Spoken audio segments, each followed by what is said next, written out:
Hello, and welcome back to Zenin Fanfics. Today we're starting an exciting series. What if Deku had body manipulation quirk? If you enjoy this video, please like and subscribe for more content. The story we're featuring is written by BlazingVictini09 on fanfiction.net. You can find all the relevant links in the description, so be sure to check out the author's profile and say hello. Now let's dive into the story. Quirks, powers that gave both human and beast from the ability to glow your body to causing earthquakes by flicking on the ground. Quirks have evolved to be a powerful tool that brings the rise the age of heroes, who outshone the age of vigilantes, as young children learn to harness their quirks to be the next generations of heroes. There are three types of quirks existed. Emitters are quirks that grants people powers to generate or control certain things like generating electricity from your body, controlling the mind, the instant increase of strength, and telekinesis. Transformation are quirks that grants people to temporarily transform their body in a variety of ways like to turn your arms to stone, be soft like clay, be harder than steel, and a full body transformation. Mutants are quirks that grants people new form of changes to their genetics which gave them animal-like parts, the enhancement of one or two of the five senses, extra body parts, and machine parts on any parts of the body. But there are groups of people that are shunned for what they have that the whole quirk populace mock them or humiliate them. The quirkless. People who doesn't have a quirk and is counted as a liability to the people's eyes and be seen as trash or useless. So here's our story will begin. A tiny miracle that comes upon a little quirkless boy. In a small park, a young boy with a round face framed by a short mess of fluffy dark green hair, which sticks up at odd angles around his head, casting noticeably dark shadows onto itself. His eyes are large and somewhat circular, their irises the same green color as his hair, which at times are very watery, usually stretched quite wide, giving him an innocent appearance. He has a set of 4 symmetrical freckles in diamond formations, one on each cheek. This is Izuku Midoriya, and he is currently protecting another kid from the 3 boys in front of him, primarily the in front of the trio. He has short, spiky ash-blonde hair, with choppy bangs that hang over his eyebrows. His eyes are sharp and bright red in color. This is Katsuki Bakugo, Izuku's first friend and resident bully. Keikaku stop hurting him, Izuku stuttered. And why should I, Deku? Katsuki said with a dangerous grin. Both boys met when their parents, who were longtime friends, came to Izuku's home, and they played and became friends. They had dreamt to be heroes, but the two have different reasons. Izuku wanted to be a hero to protect everyone, while Katsuki wanted to be a hero so he can show his powers and be famous. Their dreams are fueled by their idol, All Might, the #1 hero to today's society. All Might was idolized by everyone in Japan, as he will save the innocent and defeat powerful villains that disrupts the peace of the country, and inspire them to be strong and be brave to take the challenge. But poor Izuku has one problem. He was quirkless, while Katsuki has an emitter-type quirk that he dubbed Explosion. The green-haired boy is always ridiculed by his peers. Even his own mother felt sorry for her own son. They will mock him, humiliate him, hurt him, and full-on threaten him to be killed. Izuku might be determined, but he was so shy and antisocial to everyone. But he still wanted to be a hero even if he was quirkless. But everyone belittled him and starts calling him Deku, which means useless. Do you see that he's hurt? Izuku tried to reason. I don't care, Katsuki yelled as mini explosion occurred from his palm with his 2 lackeys using theirs. Hey, leave Zuzu alone! Someone shouted as little Izuku gasped as he knew who it was. Looked to his right and saw 2 other kids running to him. The first one is a young boy who has relatively short blonde hair, parted to the right with a black, lightning-shaped streak on the left of his side fringe, which is angled so that it partially obscures his left eye. He has slanted, somewhat triangular yellow eyes and notably small eyebrows. And the second one is a young girl. She has triangular, lazy-looking onyx eyes with notably long lower eyelashes and rather small eyebrows.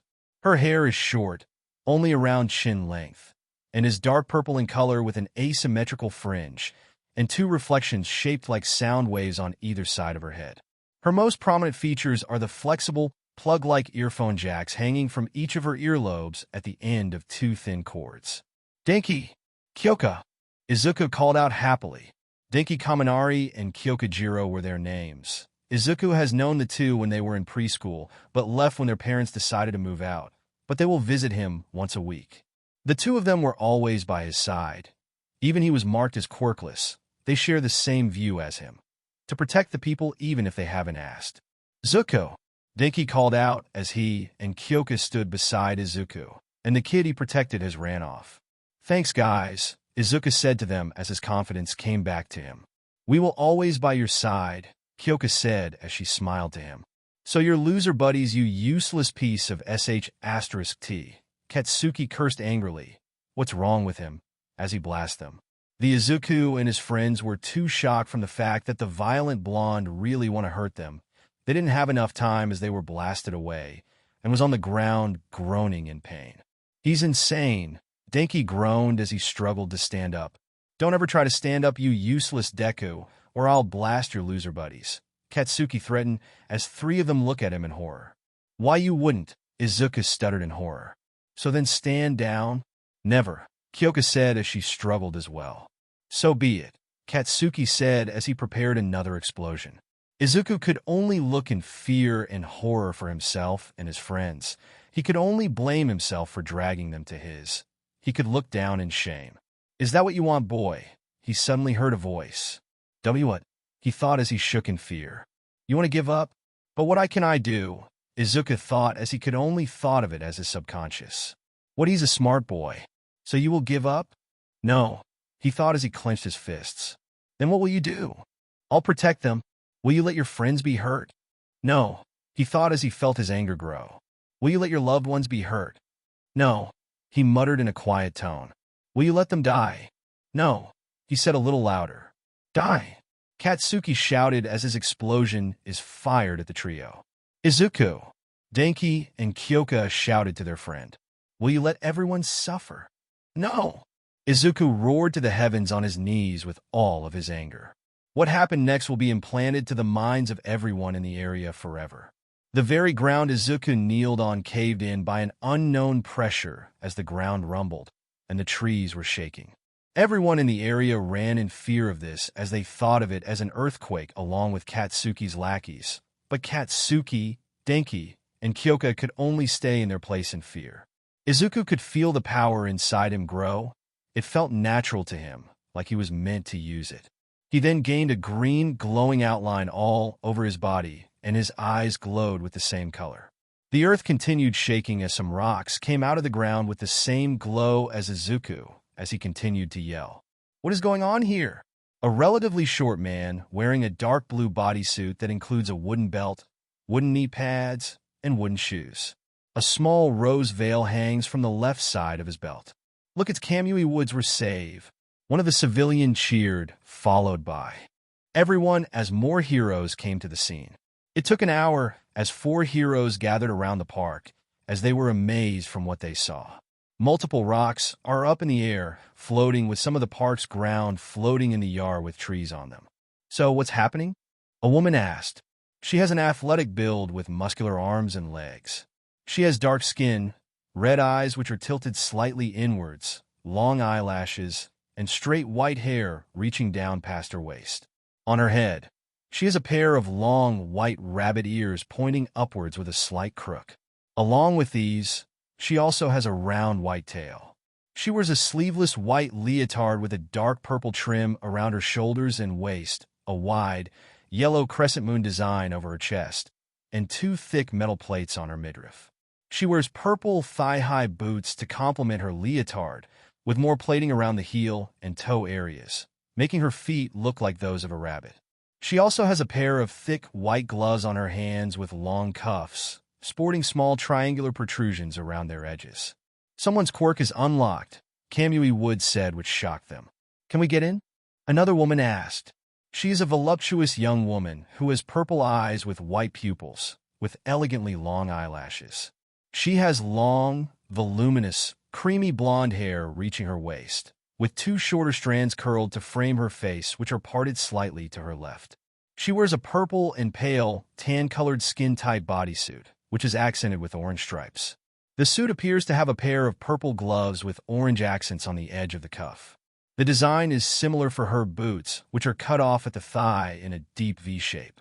The suit also has 3 peculiar orange diamond-shaped dots on the purple top that are located under her chest, and she also wears a purple domino mask with horn-like protrusions on the sides. No, there's an invisible that just simply bounce of any attacks. And I can't just use my quirk here since there's still children there, you. A female voice said from a white space suit using what appears to be a puffy jacket instead of an actual suit, a black helmet with white eyes, and a pair of yellow boots as she points to the 4 children inside. Hey, look at that, the rabbit woman said as she points onto the land. The one she points started to come back to the ground along with the others as the rocks went back underground, and the park looked like it never was disturbed once. They then saw the green-haired boy gone limp, probably from quirk exhaustion, as they rush in to check the area. Are you kids all right? Kamui Woods asked the 3 children. Yeah, we are, Denki said as he was still shocked from the whole thing. Is he going to be all right? Kyoka asked as she was worried for the unconscious boy. Yeah, he will be. He's just having quirk exhaustion, the woman in the spacesuit said. He has a quirk, Katsuki said in shock. What did you just say? Kamui Woods asked as narrowed his eyes to the explosion boy. You Deku, Katsuki shouted in anger as he pounced to the unconscious boy.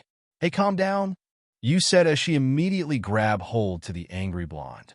Sir, he's quirkless, Dinky said, which shocked the 4 heroes. So a late bloomer I see, the rabbit woman said. Late bloomer? Dinky and Kyoka asked in confusion. Basically a kid your age got a quirk a year or 2 late, you explained as the 2 finally understand. Let's get him to the hospital. 13 call his parents. Kamui Woods ordered the spacesuit-wearing woman. Yes, sir. Good thing Endeavor wasn't here, the now-named 13 said as she and the other heroes shivered when they thought of the number 2 hero. That's not going to be good, you said as she lifted the angry blonde away to get his parents. All right, kiddos, let's get to your parents, the rabbit woman said to Denki and Kyoka. Can we come with you to the hospital? He's our friend, Kyoka asked. Well, sure, but we're telling your parents, 13 said. Yes, ma'am, the 2 kids said as they followed the 3 heroes to the hospital.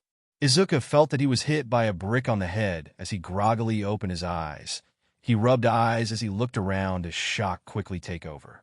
He wasn't in the park anymore. He's on a large hill with a large sakura tree on top of it. You have finally come, boy. Izuku quickly stiffened as he heard the voice. Where are you? Izuku asked. Look up, boy. That he did look up and saw something on one of the branches of the tree. It was a gray wolf with green tips on its fur and a gold necklace around its neck. Whoa, Izuku said in awe. I have waited for a long time, boy, the wolf said. Where am I? Izuku asked. You are in your mind. So who are you? I am from what you call in this time your quirk. You are, but I'm quirkless, Izuku said in shock. You are wrong, boy. Your powers will not show physically, but spiritually. You need to know by entering your mind, and not see from flesh, muscle, or bones. Then the doctor lied? I have seen your memories, boy, and I saw the doctor being truthful, but he might not be as smart as that damn paper said. So, what's your name? Your quirk and me have the same name, the way of calm of peace. My name is Zen, your spirit and mind, but that is not all of your power, boy. What else? Your originates to a man that is trained and raised by a dragon. Izuka gasped in excitement. He has the power to chop an entire mountain with his own pinky. What is his quirk called? Izuku asked but grew confused when Zen laughed. His powers wasn't born from him, boy. But how? There is no way a man can do that without a quirk. There must a dash. He was about to mumble of what his brain was processing, but he was hit at the head by a branch. Boy, I wasn't finished. This power wasn't born from him, because it isn't a quirk. But dash. Talk and I will sit on you. Izuku, shut up now. Now as I can explain now, this power isn't a quirk, but through genetics it became one as it is now hereditary. But how did he get it? The dragon gave it to him as a parting gift when he was old enough to explore the world. What about his parents? I don't know. I have only been manifested by one of his descendants, and they don't know what happened to them as well. The whole mindscape then shook as everything starts to fade. What's happening? Izuka panicked. You are waking up, boy. But remember, I am always there with you. Izuku suddenly woke up, and he was surprised as he was now in a hospital bed, and sleeping on the couch were Kyoka and Denki. He tried to stand up, but was his body in pain, so he could only groan. He then saw Kyoko waking up as she rubbed her eyes and looked at him. He instantly regret waking up as Kyoko looked at him in worry and surprise as she tackled him on the bed and hugged him. "Ah, Kyoko!" Izuku shouted in pain. "Don't ever do that, you idiot!" Kyoko shouted as she hugged him more. "Mama's at breakfast already," Denki said as he just woke up. "Ah, Denki, help!" Izuku shouted. "Ah, Izuku!" Denki panicked as he tried to help the green-haired boy. The door suddenly opened as a short, elderly woman with gray hair styled into a netted bun, a large syringe poking diagonally out of it to the left. She has a notably small nose and eyes, which are usually drawn as two little dashes, and a long mouth with defined nasolabial folds came in the room. She wears a doctor's lab coat and a dress with yellow and red vest-like designs on either side, 2 yellow buttons, and a belt with a pink R-shaped buckle. She wears pink boots and has a helmet around the sides of her head, a purple-tinted visor joining it over her eyes. In addition, she walks with a cane designed like a syringe that she can also use for healing the injured. "Okay, dearie, what is going on here?" The old woman yelled as the 3 kids immediately stop on what they are doing. Denki was pulling Kyoko by her little legs, but the purple-haired girl was holding on to Izuku tightly, and said green-haired boy is blushing when the elderly woman looked them on the spot. "Breakfast," Denki said, but Kyoko kicked him for making the whole thing awkward. After a very awkward explanation, the elderly woman said her name is Chio, and she was Recovery Girl. Recovery Girl said that Izuku was in a coma for 2 days. Izuku was of course shocked of this, because his body couldn't handle his powerful quirk. So when Izuku can finally leave the hospital, her mother Inko Midoriya immediately gave him a crushing hug as she was crying for his for 2 consecutive days when she visits him. When Izuku came back to his house, Kyoko and Denki's parents came to pick them up for to go home, as Izuku immediately went to his room filled with All Might figurines as he got another notebook as he wrote 2 words on it. God Fist. It has been 10 years from the dubbed Psychic Field incident as our main protagonist Izuku Midoriya is in his high school as he was writing on his notebook. He was now tall and very muscular, and his hair, fluffy green hair, strangely has red tips, probably from a dormant gene from any of his family after he unlocked his quirk. On his notebook is everything he recorded from the past year. He trained and strengthened his quirk. His quirk that Zen dubs Zen is a rare combination of mutant and emitter type, but Izuku decided to call it yin-yang to make sense. After the day he came back home, he noticed that he was more energized and drank like 10 cups of warm milk to make him sleep, which stressed his mother out from his new endless energy. So he exercised a whole day nonstop to let all of those energy away. Of course, there will always something bad happen after that. When he exercised more, the more his energy grow, and when he stopped, he will be like a bouncing ball when he was 7, and his mother tried everything to stop it. He also noticed when he exercises, his body didn't give in after a whole day of it and could be used again for another round. The part of this ability is that his body can't be cut by anything. It happened when a steel knife dropped on his arm, but instead having been cut, it just simply bounced like it was plastic. He then tried to punch a concrete wall, and it left a fist mark on it when he punched it with full force, which means he can't feel any lower types of pain like a slap, but when he trains more, he could probably endure a hit from a wrecking ball. His body can handle all of his constant training, which raises his power of his attacks and speed. Most importantly, he got a more powerful version of his mother's quirk, which lets him carry any heavy objects that his brain could handle. And his last ability is that he feels more stronger when he's under a full moon, and gave him some wolf-like traits. His teacher was probably talking that he was proud of his students, and he wished them good luck since Izuku knows that his whole class wants to be heroes. "Hey, teach, don't lump me with this extras," a certain blonde boasted, followed by multiple angry remarks from his classmates. Katsuki Bakugo, his former best friend and his only rival. He still looked the same, but he was little by 2 meters. The only thing bad about him right now is his massive ego. When Izuku finally got his quirk, Katsuki constantly tried to challenge him. Well, it's more like a one-sided battle. Izuku's quirk gave him multiple body resistance, which made him a human tank, and added with his constant training, he could probably demolish a whole building with his bare fists and feet in a minute. So Izuku wear weights around his arms and legs to lessen his power to a more normal level rather than his mini tsunami causing punches. And I am not joking. He could then hear his classmates gasp as he heard the teacher talking about Katsuki going to the prestigious U.A, and the blonde boast that he would be the greatest. You're not the only one, Mr. Midoriya is going there as well. The teacher said, which the class isn't surprised at all since Izuku was literally an unstoppable juggernaut. Deku! Katsuki shouted in anger. What? Izuku asked with a raised eyebrow. That was also the side effect of his quirk. Apparently when he reached the age of 10, Zen gave him more confidence as it matches his unrivaled strength. He is still annoying, Zen said to their new mental link. I know, Zen, Izuku thought as he evaded a right hook. You think you are better than me, show off. The blonde yelled as he was about to blast Izuku away. But the green-haired boy simply grabbed him by the collar of his uniform and threw him at the back of the room like he was a pencil, which knocked Katsuki out. Sorry about that, sir. Izuku apologized to his teacher.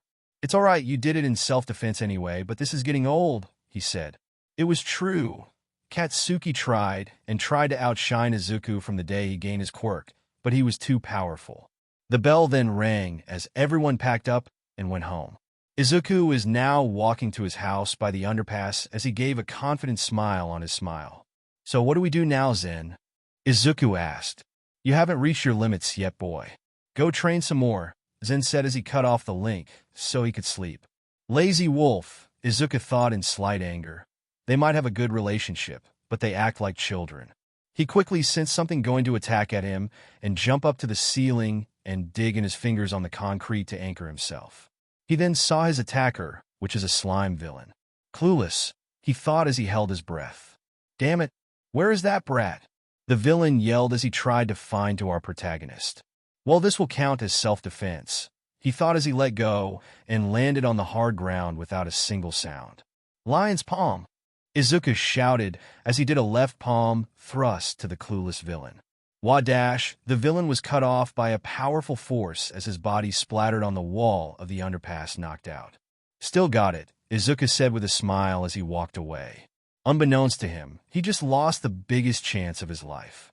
Minutes later, Katsuki is walking his way home as he looked very angry. Scratch that, murderous. He tried many times to beat Izuku, but even with his quirk, Izuku's was more stronger, less versatile, but it is much stronger than his. He couldn't shake off those thoughts and Senpai walk away. What a perfect body, a creepy and dangerous said from his back as he was caught by the slime villain itself. *T, he said as he was being dragged away by the slimy man. Back with Izuku, he was in the city as his mother called him to buy some groceries. So he will now go home, but with some groceries with him. But he heard explosion from the distance and saw smoke. Boy, I felt someone you knew is in danger, Zen said. It's Bakugo, isn't it, he said. Yes, it is him. Izuku could only sigh as he ran off with full speed to where the explosion occurred. He was literally running with the wind as he could feel it breeze past him as he looked like a blur to the people he ran past with. He finally reached his destination as he saw the destruction before him. There were fire everywhere with smoke rising to the sky. Heroes are trying to keep the civilians away, and most of all the slime villain took Katsuki hostage. He then noticed two heroes that he remembered, Kamui Woods and Mount Lady. Kamui Woods? Mount Lady! Izuku shouted to the two heroes which they heard his call. Hey, little green! Mount Lady aka Utakayama called out to him as Izuku ran up to them. Hey kid, you can't just go near here, another hero said. It's alright, Death Arms, we know this kid, Kamui Woods said to other hero now named Death Arms. He's from the incident from 10 years ago, you explained, which shocked the hero. This the kid you were talking about? He said in shock. Permission to attack? Izuku asked as he gave Kamui Woods and Mount Lady a mock salute while the other heroes were shocked from the question. Just don't go overboard, okay? Kamui Woods said. Wait, what do you mean overboard? Death Arms asked in shock. Both heroes didn't need to answer as Izuku was already in a running position with a confident smirk on his face. Mind field, Izuku said as his eyes began to glow. Everyone could feel the heat disappear as they saw the same glow on the flames as it was being pulled into the air. Then rocks came out of the ground as they float with the same glow. The same happened to Katsuki as he was forcefully pulled away from the slime villain's grip. Everyone except Kamui Woods and Mount Lady were shocked to see such tremendous powers from a single boy, while a frail blonde looked at Izuku with hope. "Deku!" the blonde yelled. "Ricochet fist!" Izuku yelled as he leaped forward with tremendous speed and force as he launched to the villain like a bullet. The villain smirked and said, "Easy." He launched some of his tendrils, but Izuku was so fast that the tendrils just got shredded from the force. "What?" the villain yelled in disbelief as he dodged him. This, of course, was a mistake as Izuku landed on one of the floating rocks and bounced of it. The villain dodged it again, but every time he did, Izuku just kept getting faster and faster every time he bounced off the rocks, which he looks like a blur to the naked eyes. And in an instant, Izuku immediately impacted the ground with his fist in blinding speed, which caused a large crater, and the slime villain is on the ground knocked out. "That is still close to overboard," Mount Lady shouted as everyone looked at her like she was crazy. "Sorry," Izuku shouted. "Why did you let the boy fight it?" Death Arm shouted as he was shaking Kamui Woods around. "This is going to be long." After a long explanation, Izuku was on his way home again with the groceries, so he could enjoy some of his mother's cooking. Kamui Woods and Mount Lady just explained to the other heroes that he has a free pass to assist heroes, with approval of course, to help Izuku have better control over his powers. "Deku, you nerd!" Of course his musing ran short as Katsuki, Warhead Bakugo just come to ruin it. "Gosh darn it," Izuku those as he could only sigh. "Ask me why little boy here wants to be a hero?" Zen asked. "Hey, don't ignore me, you little sh*t. Katsuki shouted. "What?" Izuku said. "Don't you think saving me makes you greater? Because I am still better than you f***cur. "Whatever you say," Izuku said as he left the blonde, who slightly cursed but left. He finally reached his house as he removed his shoes and went to the living room. "Mom, I'm home!" Izuku called out as a plump green-haired woman entered the room. "Oh, you're finally home," the woman said. "Yeah, and I got the groceries," he said as he showed the bags. "So, my little hero, what will you do now?" she asked as she took the bags of her son's hands. "Well, for one, I need some warm milk." "Already ready?" "Well, for the other," he said as he gave a challenging look. "I'm going to try beating my record." It has been 10 months when the slime villain attacked. Izuku is now lifting barbells for 4 hours.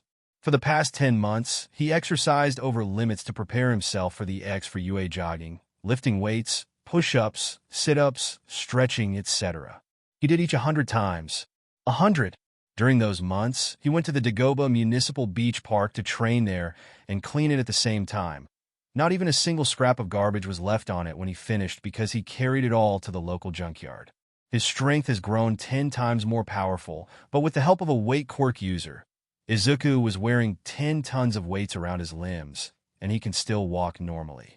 So he's here, right now in front of you, as he waited for his friends Kyoka and Denki in his school uniform. He then saw Katsuki walking in the gates, so he said, "Yo, Katsuki!" "Shut up, nerd!" Katsuki yelled as he angrily walked past Izuku. Izuku just rolled his eyes as he kept waiting for his friends. "Yo, Zuko!" He was instantly happy as he saw his longtime friends. They have the same designs. "Denki, Kyoka, I really missed you guys," Izuku called out as he gave the two a bone-crushing hug. "Zuzu air," Kyoka said weakly as both she and Denki are turning blue from the hug. "Oh, sorry," Izuku said sheepishly as he let them go so they could catch their breath. "Well, we haven't seen each other for weeks, so we couldn't blame you," Kyoka said. "With that out of the way, are you guys ready to be new heroes in training?" Denki asked. "Heck yeah, / who doesn't?" Izuku said while Kyoka said sarcastically. "Well, let's get in then," Denki said. The trio walked in the building. Izuku was now in the exam grounds as he wore his new set of clothes. He is wearing a green shirt under a black hoodie with the kanji for body, in red on his left shoulder and sole, in violet on his right, black jogging pants, red fingerless gloves, and black boots.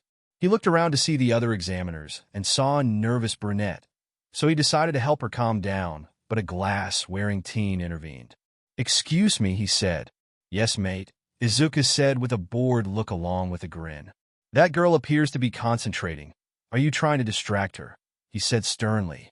Izuku then raised an eyebrow and said, "What are you talking about? She's actually nervous." The teen looked at the brunette and noticed that she was actually nervous. So he turned back to Izuku and said, "My apologies for accusing you." "Met water under the bridge," Izuku said as he cracked his neck, which gave a sickening loud crunch that made everyone cringe. "Much better," Izuku said as he cracked his knuckles, which gave the same sickening crunch. "Man, he's weird. Cocky son of a b*****. What a weirdo." Izuku actually frowned at this as a menacing aura surrounds which shut up everyone, and he began to walk to the front as he went to a running position. "Start!" Suddenly shouted by U.A's teacher present mic through the PA system. With everyone distracted, Izuku launched himself like a bullet as he punched a one-pointer into pieces. "What's the matter? There is no countdown in a real battle. Go! Go! Go!" Present Mike shouted. Everyone immediately then ran to the fake city as they beat down the robots. Back with Izuku, the green-haired boy kept destroying every robot in his path using many fighting styles that Zen provided. "That's a three-pointer, so that's 56 points, Izuku said when he chopped said robot in half. Meanwhile, in the observation room, every single teacher and staff of U.A and its principal Nizu are watching everything on screen. "We have a lively batch this year," Prison Mike said. "It kinda does," the R-rated hero, Midnight said. "It's a troublesome bunch if you ask me," the Erasure hero, Eraserhead, aka Shota Aizawa said. "Hey, check this kid out," Vlad King said as he points to a monitor that showed Izuku. "All the late bloomer. There were rumors that his quirk is equal to yours all might," Power Loader said, which shocked everyone. "You're joking, right?" Ectoplasm asked. "No, it's true. I have seen it firsthand," 13 assured while everyone was still shocked. "This kid keep getting more interesting," the #1 hero, All Might thought. "We'll start the real test, shall we?" Nizu said as he pressed a big red button. "That's 91, Izuku thought when he kicked another robot on its chassis as he was on top of a building. He passed and decided to let the others get some more points, but he got a gut feeling that something bad will happen. The ground then shook as he saw everyone down below looking around frantically at what caused the shaking. Izuku looked where it was and saw a giant robot coming near where the others are. "The 0-pointer!" Izuku yelled to everyone as he points at the robot. Everyone looked at where he pointed and began to run in fear. "Cowards!" Zen said as Izuku couldn't help but agree, and he walked away. "Help!" Izuku immediately stopped. He looked down below and saw the brunette from earlier under some rubbles. A hero's duty is never done, Izuku thought as he ran across the roof. As he was near the 0-pointer, he jumped off the roof as he cocked his fist back. "God fist!" Izuku shouted as he brought all of his strength to his fist and punched the robot's head clean off as it got launched by Miles. Everyone was shocked from his powers as they slight shake from fear. Izuku then landed near the brunette as he lifted the large rubble with his bare hands with ease. "Are you all right?" Izuku asked with a smile as he reached out his hand. The brunette could only look at him with admiration as she could see a bright behind him that made him look like he was a real hero. "I am fine," she stuttered as she grabbed his hand, and Izuku pulled her up. "The test is over," Present Mike shouted, but Izuku could clearly hear the shock in his tone. "Well then," he said with a smile as he saw a recovery girl walking to them. "Oh, hello there's Zuko," recovery girl greeted. "Nice see you again, recovery girl," Izuku said. "Likewise. Now what's the problem here?" she asked as she began to heal everyone, and they went home. Izuku is now in his house as he ate dinner with his mother.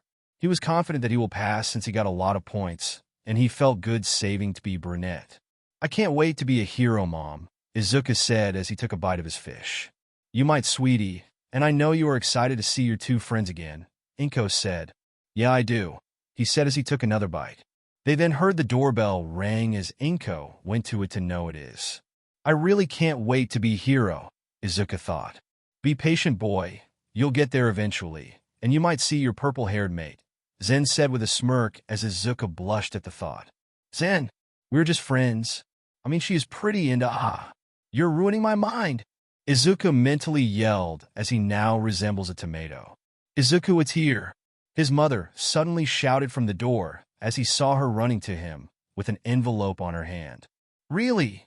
Izuku shouted in glee as he grabbed the envelope and went to his room. As he entered his room, there are multiple All Might figure and posters and multiple workout equipments. "Please, please, please," Izuku said as he opened the letter, and a small medallion dropped from inside as a projection of an insomniac man came in view. "You passed the test. Congratulations." Izuku gave a huge smile as he felt proud for himself. "Your class will be 1A, so don't be late," the projection said as it shuts down, and Izuku then began to jump in joy. It is now the day he will start his hero career as he finished putting on his uniform and packing up his school supplies, and his mother is checking his bag by the door. "So, tissues? Check. Handkerchief? Check. Are your weights okay?" "Yes, Mom, I gotta go," Izuku said as he ran outside to the beginning of his journey. "I'm proud of you, Izuku," Inko shouted. "I know, Mom," Izuku shouted back, even when he was literally far away. 1A, 1A, Izuku muttered as he zoomed in the halls of UA to find his classroom. He then stopped as he saw the sign for his class and saw the enormous door in front of him. "Dang, must be for quirks that makes people tall," Izuku said as he opened the door, and sweat drops as he couldn't believe his luck. It was Katsuki with his feet on the top of the desk, and the stern boy he met from the exam is arguing with him. "Oh boy," Izuku thought. "Zuko over here." Izuku went back to being happy as he saw Denki and Kyoka waving at him. "Kyoka! Denki!" Izuku shouted as he waved back, but caught the stern boy's attention. "Greetings. My name is Tenya Ida. I came from Somei Private School, and I apologize for what I said in the exam," the now-named Tenya said as he bowed. "Like I said before, it's water under the bridge. Your school probably gave you this kind of tips, so I won't mind," Izuku assured. "Ah, it's you, One Punch Boy." Izuku turned around and saw the brunette from the exams. "Oh, hi there," Izuku simply said as he gave her his signature grin. "You were so cool. You just came out of nowhere and punched the zero-pointer's head like it was nothing," the brunette praised. "Hey, Zuzu, who is this?" Kyoka asked as she and Denki walk over to them. "Oh, I saved her from getting ran over by the zero-pointer," Izuku said bluntly and got his ear pulled by Kyoka. "Don't say it like that, you idiot," she yelled. "Ow! Sorry," Izuku shouted in pain. "Oh, the name's Ochako Uraraka," the brunette said as the two stopped from what they are doing. "If you're here to find friends, then leave," an unknown voice said to them. The five of them looked, and Izuku immediately recognized who it was. It was the guy from the projection, as said man was laying on the ground in a yellow sleeping bag. "You look like a caterpillar," Izuku again said it bluntly as Kyoka pulled his ear again. The man ignored Izuku as he went to the desk on the front as he opened his sleeping bag and stood up. "I'm your homeroom teacher, Shota Aizawa. Pleasure to meet you," the man greeted in a tired tone. Everyone were creeped out, but Izuku wasn't bothered. Aizawa then took out a P.E uniform from his sleeping bag. "Wear these immediately, and then go to the P.E grounds," he said as he passed more of the uniforms. No one hesitated as they immediately went to their locker room to change their clothes. Everyone was now on the P.E grounds. AMD are wearing their uniforms. A quirk apprehension test. Everyone yelled in confusion. "What about the ceremony and the guidance counselor's meeting?" Ochako said in worry. "If you want to be heroes, we don't have time for that," he said as he not even looked at her. "You all understand the school's reputation for freedom on campus. Well, that goes for us teachers as well." He then explained that the tests are based on sporting tests, but quirks are being allowed. He then pulled a tablet from his pocket and said, "Mr. Midoriya, how far could you throw a softball in middle school?" "A kilometer long," Izuku bluntly said as he got some weird looks from everyone except for his two friends. "Without your quirk," Aizawa said. "Yeah, a kilometer," Izuku said as it shocked his classmates and angered Katsuki. "Give it a go, but use your quirk. Also stay in the circle," he said as he gave Izuku the ball, and he stood away a little. Izuku then stood in the circle as he stretched his arms, which gave a sickening crunch as everyone cringed. He then reeled in his arm and held the ball hard. As he threw the ball, it was launched in immense speed and created a sonic boom as everyone could feel wind being swept away. Aizawa then looked at his tablet and was shocked. He showed the results to the entire class, and they were also shocked at the result. Izuku just threw the ball in 4 kilometers. Dang, I still need more training, I guess, Izuku said as he wasn't really surprised. Whoa, that was cool. That was amazing. This is going to be fun. Fun, huh? Aizawa said as the whole class felt a chill on their spines. Be careful, boy, Zen said. All right, Zen, Izuku thought. Well, you said that this is fun. Then the one in last will be expelled, Aizawa said as everyone was shocked and scared. Hey, that's not fair, an invisible girl said. She shouldn't have said that, Zen said. Fair, he said in a stern tone as everyone stiffened. Natural disasters, dangerous villains, big accidents, these will happen on any time. Do you call those fair? No. The job of a hero aren't always be a good time, so don't expect it to be easy. The world is a much harsher place than you think, and learning them in this school will give you more hardships. Don't you know the school's motto? Plus ultra. Aizawa then smirked. You want to be heroes? Then overcome those hardships and rise up. If you fall, just rise up with your own powers. You aren't here to be babies that needs to be protected, so step up and show me what you got. Others were quivering in fear, but Izuku was determined. First was the 50 meters dash as everyone was finished, and Izuku and Katsuki were left to participate. Start! Then the both of them ran and stopped at the end with Izuku suddenly was on the finish, and Katsuki by seconds. 0.9 seconds, 4.13 seconds. The others were shocked from the green-haired boy's speed while Kyoka and Denki cheered for him. Do you know about this? A short boy with purple hair asked in fear. Yeah, man, we know Izuku when we are kids, and he trained his body for years, Denki said as he continued to cheer for his friend. The grip strength is next as Izuku put away his weights on his arms as he clutched the machine very hard and accidentally broke it and got a 1,000 kilograms. Whoa, what are you, a robot? A boy with tape dispenser like elbows asked in shock. No, Izuku said bluntly. You are paying for that, Aizawa said as Izuku rubbed his head sheepishly. The standing long jump is next as Izuku cleared it easily because of his countless jogging to have the proper leg strength. Izuku also completed the repeated side step easily in seconds, and the purple-haired boy used his quirk for the exercise. It was the ball throw again, and Izuku pouted when Achiko beat his score by making her ball weightless and got infinity as her score. It was probably in space by now. Then it was followed by sit-ups, seated toe touch, and lastly the long distance which Izuku finished in seconds. As everything was done, Aizawa showed them their scores. All right, I got first. Izuku cheered. Not yet, kid, Aizawa said. What? Izuku asked in shock. You didn't go all out, Aizawa said. Well, I really can't control my strength really, so I always wear weights, Izuku explained. Well, show us what you can really do in the ball throw again without your weights, Aizawa said as Izuku shrugged. Izuku then removed his weights on his arms and let it drop on the ground and cause cracks when it landed. It must be really heavy. This kid got potential, Aizawa thought. Izuku then grabbed a ball and threw it with more of his power, as the class could have sworn they heard the sound barrier break 3 times. Aizawa then showed the result, and it said 50 kilometers. That guy's a monster! The purple-haired boy screamed in fear. You truly earned that place, kid, Aizawa said as a smile was hidden from his scarf. Deku! Katsuki yelled as he yelled at him, but Aizawa immediately wrapped his scarf around him, and his eyes are now red. I should have known that you are the Erasure Hero. Eraserhead, sir, Izuku said as everyone were confused from the name. You did your homework, kid. Nice job, Aizawa praised as he let the now calm blonde go. So I'm going to be expelled? The purple-haired boy asked. No, Aizawa said, which made him relieve, but he wasn't finished. You are changing courses. What? He shouted.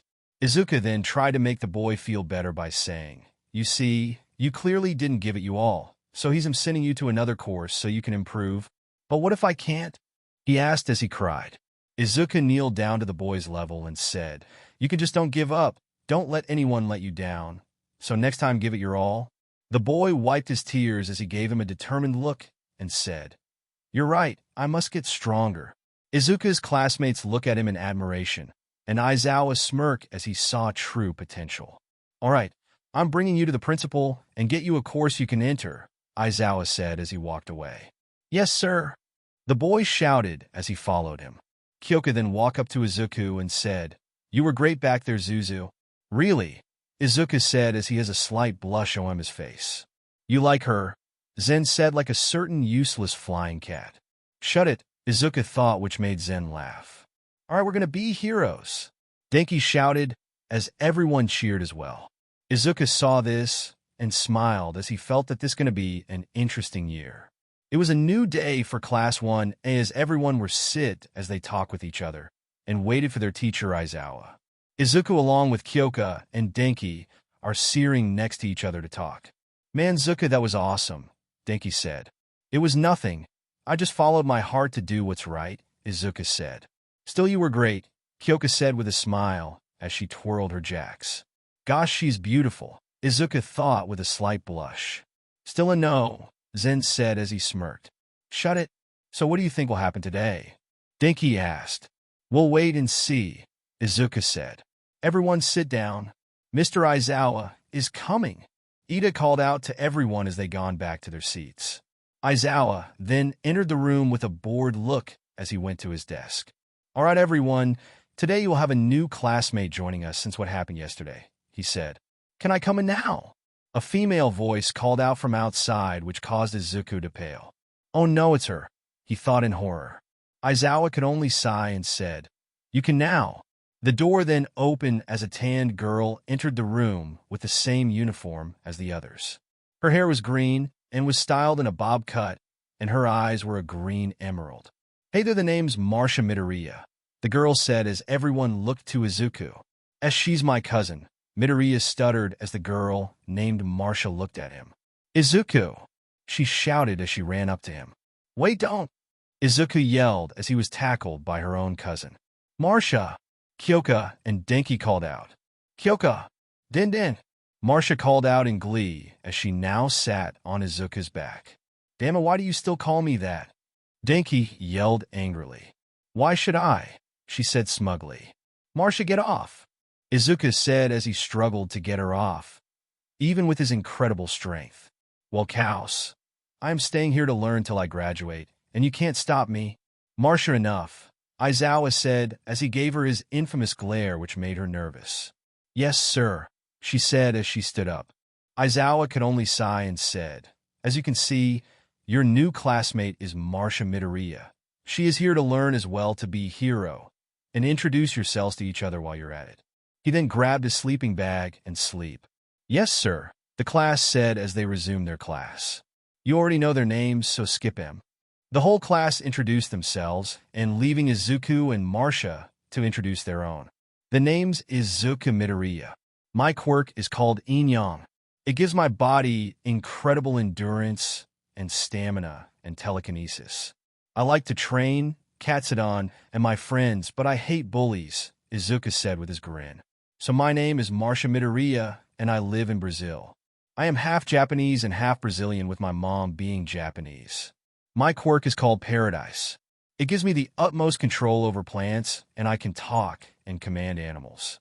I like to play football, chocolates, and teasing Din over there, Marsha said smugly as she points at Denki. Marsha, you jerk! Denki yelled in anger as Kyoka could only laugh at him. She has a nice laugh, Izuku thought. You know this isn't helping your claim right, Zen said. When they finally finish, everyone were back on studying and learning from their teachers. But Denki could only suffer when Marsha kept teasing him. It was now for their foundational hero studies, and everyone felt excited. I am. The door of their homeroom opened, as this only be a blessing to Izuku's eyes.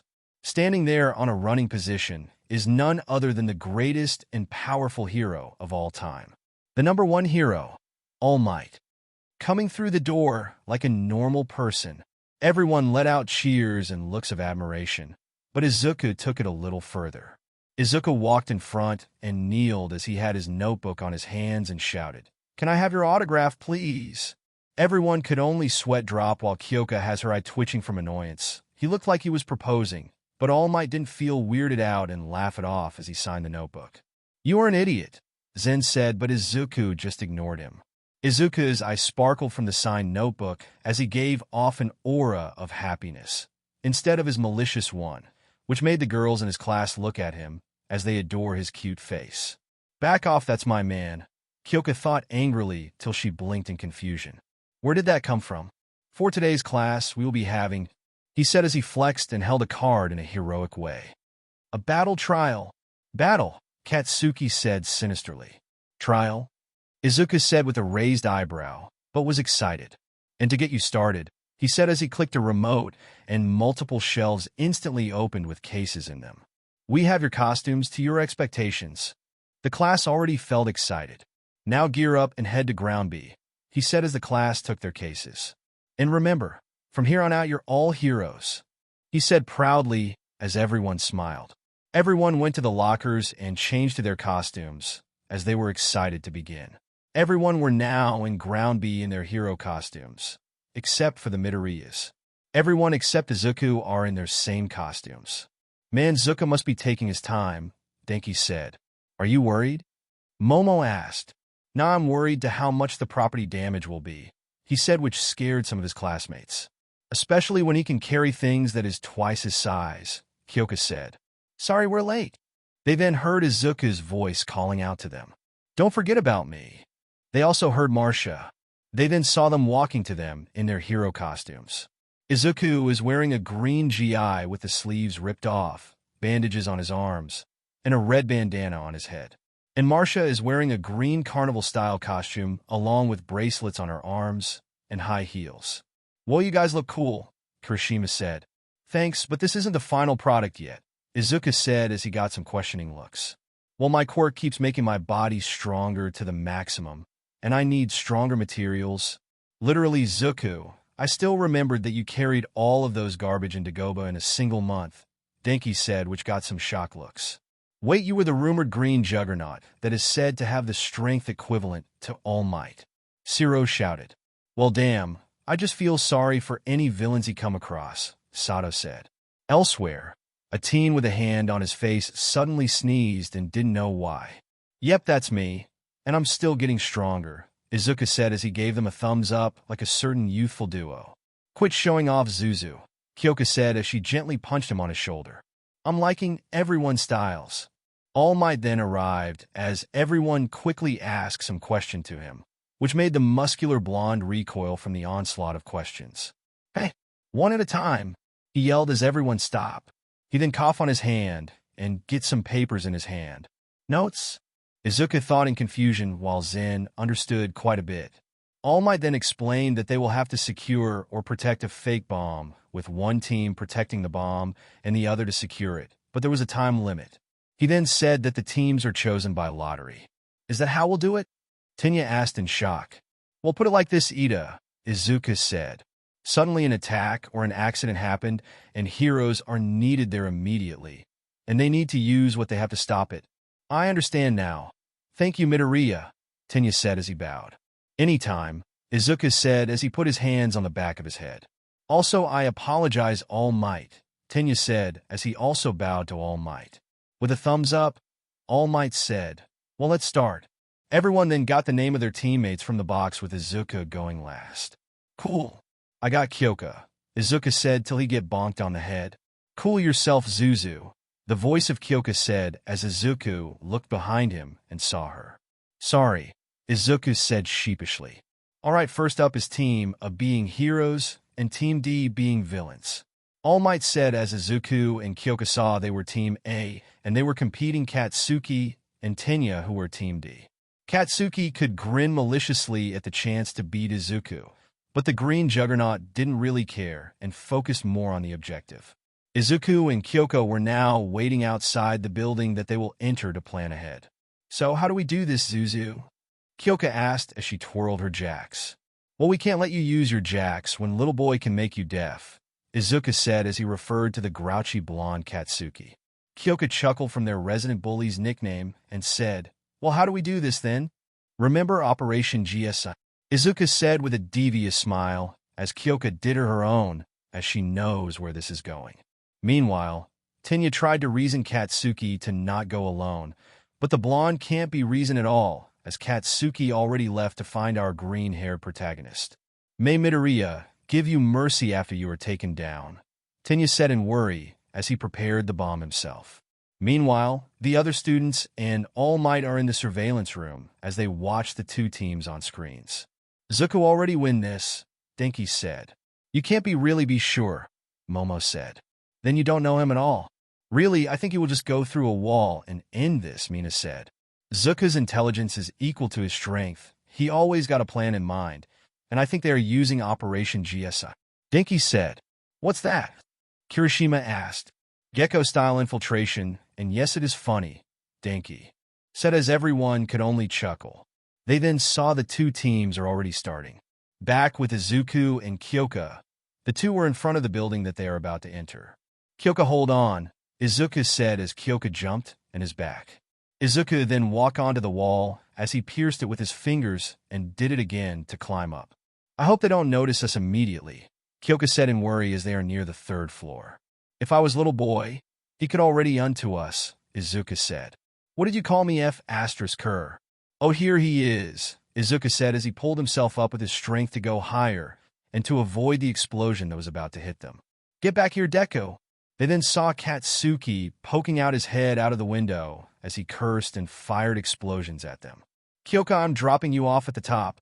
I need to take care of little boy from below," Izuku said. "Just don't be reckless, you idiot," Kyoka said as Izuku could only chuckle. "I won't." They then reached the top as Kyoka let go and Izuku climbed back down. "Be careful, Zuzu," Kyoka said in worry as she went for the door. On the 4th floor, Katsuki is stalking around to find his prey as his gauntlets gave out sparks. "Where are you, Deku?" he yelled as he continued to move till he felt someone tapping his shoulder from behind. "Right here." He heard Izuku's voice and quickly turned around, but his face met the green-haired boy's fist as Katsuki was sent back to a wall. "What's wrong, little boy? Did you stumble over a love tap?" Izuku taunted as the walking Tinty growled at him. "Eat **T. He yelled as he fired another blast to the green juggernaut only for Izuku to dodge it with ease. "Gongs!" Izuku shouted as he beat his chest like a gorilla, which gave off a loud, resonating sound that pushed the blonde from the force of the sound itself. Bakugo groaned from the pain as he tried to shake it off and could only glare at Izuku. "You still haven't let go for many years, have you, Kachin?" Izuku asked. "Like hell I will ever let you get the spotlight, you piece of **T. Katsuki yelled, which Izuku frowned upon as he could only shook his head. "Then I will have to open your eyes to the truth," he said as his menacing aura surrounds him, as Katsuki and the ones watching could have sworn they saw glowing eyes from the aura. "Armor!" Izuku shouted as his muscles tensed up and looked more tougher as he flexed his arms. Everyone could have sworn that they heard something tightening and saw the top of his GI couldn't handle the strain and was ripped open to show his Adonis like abs to everyone. The girls, except for Marcia, in the surveillance room, are either embarrassed or shamelessly looking on Izuku's good-looking body with deep blushes on their faces. "Hello, handsome," Mina said as she was slightly drooling along with Toru. Meanwhile, the boys, except for Denki, were jealous of his body as they couldn't possibly hope on getting that perfect body. Denki could only facepalm while All Might look in interest. Back with Izuku and Katsuki, the building then starts to rumble from the pressure that Izuku exerts from his aura as he looked more serious than before. "Face my wrath, arrow!" Izuku then appeared in front of Katsuki and delivered a knife hand on the blonde's stomach, which he lowered his power to not kill him. The force of the attack sent the blonde to a wall as he coughed and groaned from the pain. Izuku immediately appeared in front of him, with his leg raised up as he shouted, "Axe!" Izuku then dropped his leg on the blonde, but Katsuki rolled away from the attack, which caused the floor to have a hole on it. "Deku!" The blonde yelled as he fired an explosion at Izuku, but the blast didn't affect the green-haired boy and only angered him. Meanwhile, Kyoka was hiding beside the door of where the objective is as she felt the building shaking. "Zuzu is taking this rather seriously," she thought as she couldn't blame him. Katsuki Bakugo was an enormous jerk. "Well, let's test my new gear." She then got some small discs from her pockets as she put it on the middle of her fingers like they are shurikens. She threw them at the unexpected Tenya and covered her ears as the disc released an ear-deafening sound which stuns him. She quickly ran for the fake bomb till the building shakes like it was in an earthquake. Damn, he's really serious, she thought as she wobbled to the bomb with Tenya trying to stand up. Back with Izuku. He was clearly pummeling his former best friend to the inch of his life. But Katsuki kept stubbornly stand up to show his strength. Well, this will end this, Izuku said as he jumped back. Like hell! Katsuki shouted as he subconsciously pulled the pin from his gauntlets as Izuku jumped back more. Katsuki then pulled the pin which unleashed a powerful explosion, but Izuku jumped forward, heads first, with the speed of a bullet as he pierced through the blast, and headbutt Katsuki on his stomach. Cannon! Izuku shouted as the blonde was sent back to the wall in an instant. Ah! Katsuki roared in pain as he could feel his muscles ready to give up from the beating, but he doesn't want to. Izuku then bounced off the walls beside him and became a blur again as Katsuki tried to blast the green-haired boy again. Izuku saw this and bounced at the end of the corridor and bounced off it as he shouted, "Railgun!"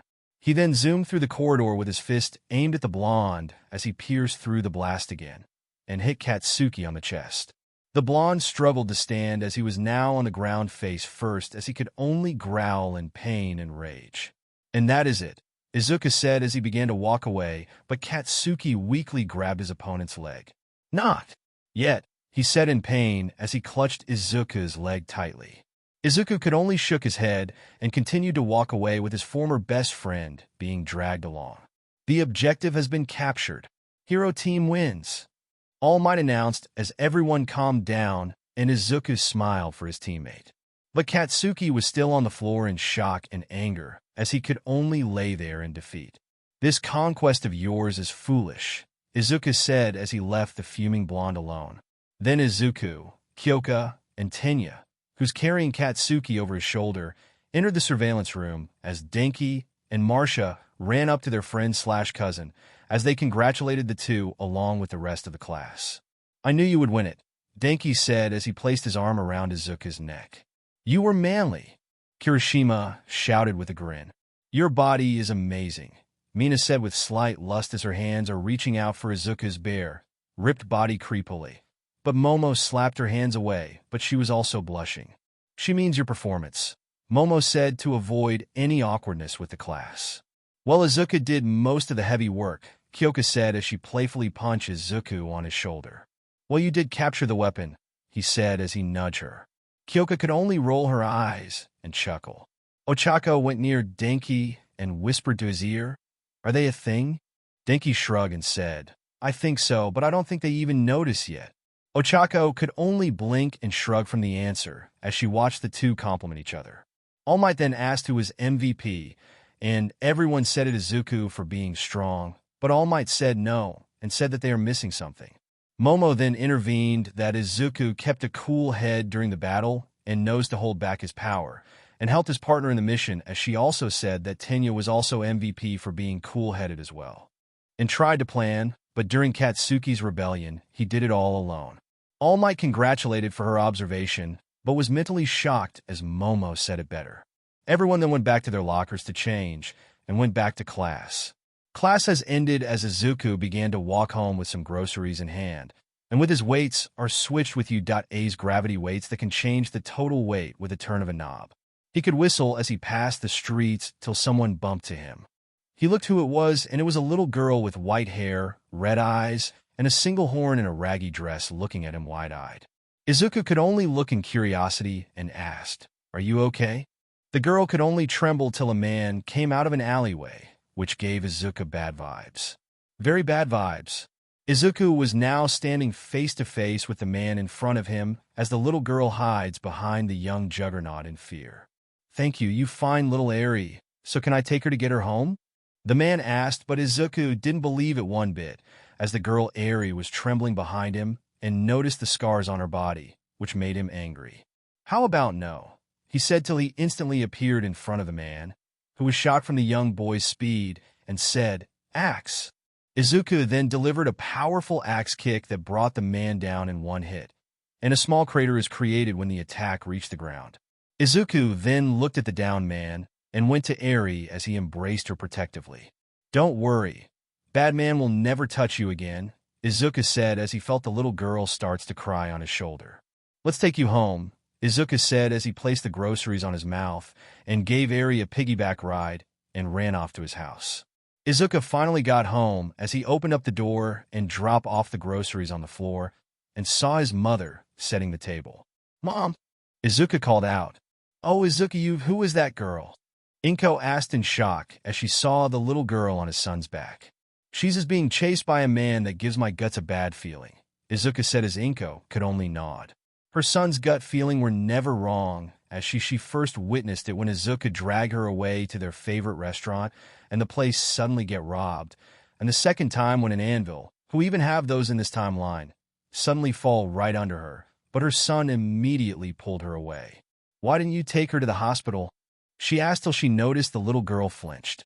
"I said the same thing to her when I ran here, and she was terrified," Izuku said. "Well, we can ask the heroes about this," she said. "Then the one that is taking care of her might find out," he pointed out. Well, she thought about it then said, "We can take care of her." Izuku was of course shocked, but that he couldn't deny that the little was too adorable to say no. "Pedophile," Zen said. "Shut up," Izuku thought angrily. "Of course we can, Mom," he said with a smile as he let down the girl, but she immediately ran behind him.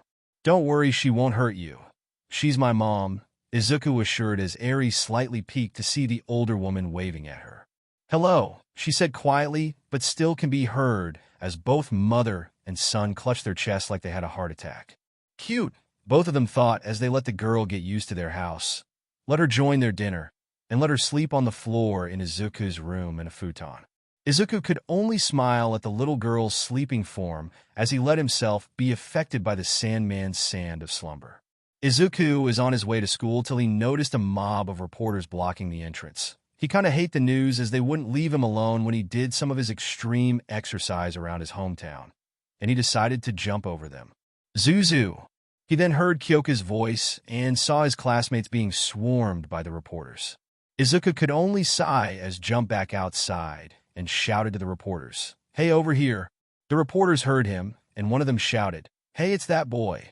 Izuku then began to run as the mob of reporters chased him, which leaves his classmates safe and sound. That was quick. They then heard their homeroom teacher's voice and saw him standing near the gate. "Will you help them?" Ochako asked, which Aizawa shrugged at. "The problem child can handle it. He might outrun them and make it in time," he said as the class followed him to their room. As the Izuku's classmates and teacher reached their classroom, said green-haired boy was outside the room on the locked window, as he will not open it with force or he would pay for the damage. Aizawa then opened the window which let Izuku go inside as they begin the class. It was quite normal if you ask me, as everyone are writing notes while some were sleeping from boredom till it was time for the lesson to end, as everyone were now chatting with each other. Izuku's circle of friends also increased with Momo, Tenya, and Ochako joining the group as they exchanged their numbers and talk about some of their old days. "So, I was just going to the docks with Kyoko and Denki, and a yacht owner was having trouble with his boat as the chains of the anchor was rusted.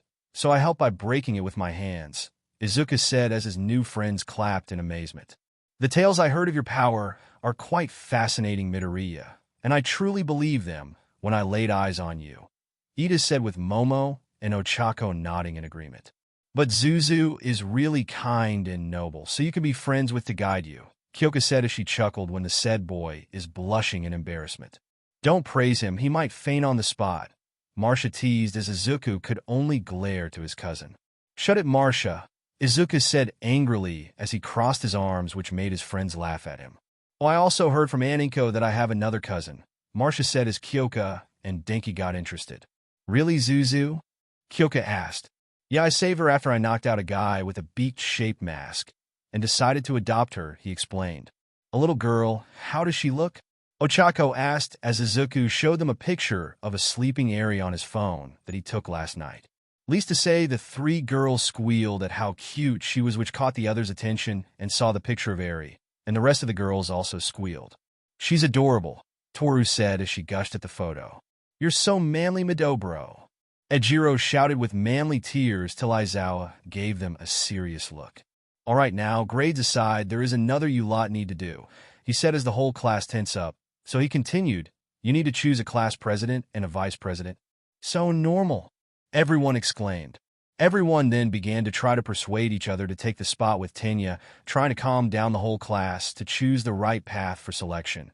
But Izuku was quite nervous since he couldn't handle such responsibility. He might be strong, smart, and a pure of heart, but he was not a good leader to something that isn't hero-related. He just hoped that he wasn't chosen and everything will be good, right? Wrong. Midoriya, 3. Momo, 2. Tenya, 1. Izuku could only look in shock as he began to hyperventilate with Kyoka, Denki, and Marcia as the class looked at him in worry. Sorry, that kind of shocked him since this is kind of new to him, Kyoka said. What do you mean? Momo asked. Well, Zuku is a late bloomer, a boy who developed their quirk a year late, so he was kind of antisocial to everyone when he was 4, and people are kind of scared to have him those kind of responsibilities, which made Zuku kind of scared of letting everyone down. Denki explained as the class could nod dumbly, as everyone except Katsuki are saddened for their classmates' childhood. Well, since Midoriya couldn't take the position, Miss Yaozu will be class president and Mr. Ito will be vice president, Aizawa said as Izuku immediately calmed down, which made his other classmates happy, so they decided to help him with his problems. It was now lunchtime as Class 1A are enjoying their favorite food with Izuku having a bowl of pork cutlet and Marcia having kebabs. Glad that was over, Izuku said as he took another bite. Well, we're sorry that we didn't know, Momo said. It's fine, I'm still glad that I'm not a part of it. Anyway, Ito, why are you still sad? Ochako asked the downtrodden Tenya. Well, I still can't believe that someone voted me, he said. Oh, that was me, Izuku said as Tenya could only look at him with shock and happiness. I thank you, Midoriya, for it, he said as he bowed to Izuku. Like I said, water under the bridge. We know, Denki, Kyoka, and Marcia said at the same time as they look at the depressed male Midoriya with teasing smiles. You guys are mean, he whined as his friends could only laugh at him. Oh, quit winning. You're a man, right? Kyoka said as Izuku could only grumble at them. Being angry doesn't solve this, Tenya said as his arms have gone to a chopping motion as Ochako tried to hold her laughter along with Marcia. Well, your hero costume is very obvious, Izuku rebutted as Tenya looked at him in shock. Really? What do you mean by obvious? Ochako asked. I watched the news and the internet too many times, so I didn't miss a single information, Izuku said as Tenya could rub the back of his head in nervousness. Your eyes are sharp, as always, Midoriya. And yes, my brother is the pro-hero ingenium. Huh. At first glance, I can already guess because of the similarities, Izuku said as he chuckled. You're kind of right, though. I saw it as well, Kyoka said as Momo and Denki nods in agreement. Say, does your brother has some single sidekicks? Marcia asked smugly as Tenya could only look at her mortified as he began to scold the female Midoriya. The group could only laugh with each other, not until the alarm began to resonate, and everyone began to panic, and pushed each other to the doors. Izuku immediately grabbed hold on Kyoka and Denki, and jumped on top of the table along with Momo, Ochako, Marcia, and Tenya. What the heck happened? Marcia yelled as she saw their other classmates being squashed by the crowd. It's the reporters again, Izuku shouted as he points outside the window, and they saw the reporters outside. How did they get in? Momo asked as she was confused along with the others. There's a gate that separates the students to unwanted guests, but the question is who let them in. Yaozu, make me a megaphone, Tenya said as Momo nods and made him a megaphone. Het then faced Ochako and said, Uraraka, make me float. Ochako nods and used her quirk on her classmate as Tenya slowly floats up. Everyone look outside, it's just the press. Tenya shouted through the megaphone as the other students stopped and looked outside as they indeed saw the mob of reporters and calmed down. The gang also calmed down as Ochako undid her quirk on Tenya as they now sit in relief. I could have had ended myself, but you were faster. So nice job, Vice Rep, Izuku said as Tenya could only smile from friends' praise. So they continued eating their lunch till their class will start, but Izuku was worried as he got that feeling again. Meanwhile, outside, Nizu and Aizawa were looking at the source of the reporter's break-in. The gate is disintegrated to dust. I have a bad feeling about this, Aizawa said to the principal. I know, Aizawa. I am also worried because of this, so I propose the double of security around here, Nisa said as Aizawa could only nod in agreement. Something bad will happen very soon. While the whole shenanigans are happening, Izuku went inside his mindscape and saw it being better. The tree was now much larger with a single house on it and multiple necessities around it. Izuku looked at it with a smile till he felt someone nudging him. He turned around and saw Zen, who was twice as large, sitting beside him with curiosity on his eyes. You felt it as well, boy? Zen asked. Yeah, something bad will happen very soon, Izuku said as he continued to look at the horizon. Do you think that you are prepared for this? I might not be yet, Zen, but I will prepare myself, Izuku said as he left the mindscape with Zen sitting on the same spot. Be careful, boy, he said till he's shaking as his fur turned black, but went back to its original color. Damn it, it's almost time. The boy needs to be ready quickly. He then ran to the tree and rest. It is now a new day as the class were waiting for their teacher Aizawa. What do you think will happen today? Ochako asked. Maybe something exciting, Marcia suggested. Time could only tell, Kyoka said. True, we must wait for it, Tenya said. I guess, Izuku said as he was focused on his notebook as his two best friends and cousin were worried about him. Kyoka was about to say something, but Aizawa suddenly entered the room as everyone went back to their seats.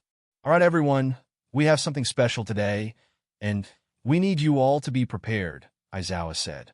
For you troublesome bunch are doing rescue training with me, All Might and another teacher coming along. The class were either nervous or excited for that type of class, since one, some have unreliable quirks for this types of thing, and two, some rather fight. You can either wear your hero costumes or your P.E uniform. When you are done, let's go outside, he said as the class were gone to change to their costumes. Everyone were now outside with a bus nearby, as everyone were there chatting with each other when they are waiting for Aizawa. Mina, meanwhile, was taking quick glances to Izuku as she drooled when she thought about his perfect body, but stopped when she saw Kyoka glaring at her. I sense a crush here, she thought as she rubbed her hands maniacally.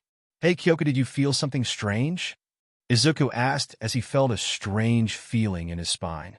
The said girl jumped in surprise as she shook her head and said, Nah, it might be the wind. Izuku could shrug as they continued to talk. All right, brats. They then heard the voice of their homeroom teacher, and said man is walking to them. It is time to go, so move it. He ordered as Momo quickly ordered her class with Tenya's help to get in the bus. Everyone were on the bus, that is going to their destination, as the class continued to chat with each other till Tsuyu said, Hey, Midoriya, she said as she poked him on his ripped biceps. Yes, he said. You know your quirk is quite, what's the word? Unique, she said. Unique is a strong word there, but I rather call it interesting if you could see it. The human body has so much limit that my quirk breaks through those, Izuku said as he looked at his hands. You're bluffing, Katsuki said as he growled with his other classmates could only look at him in disinterest. In the world of quirks, everything can be possible by a single drop of blood in the veins of humans. We just haven't seen them all, he said as an aura of wisdom surrounds him. Such wise words, Tenya said.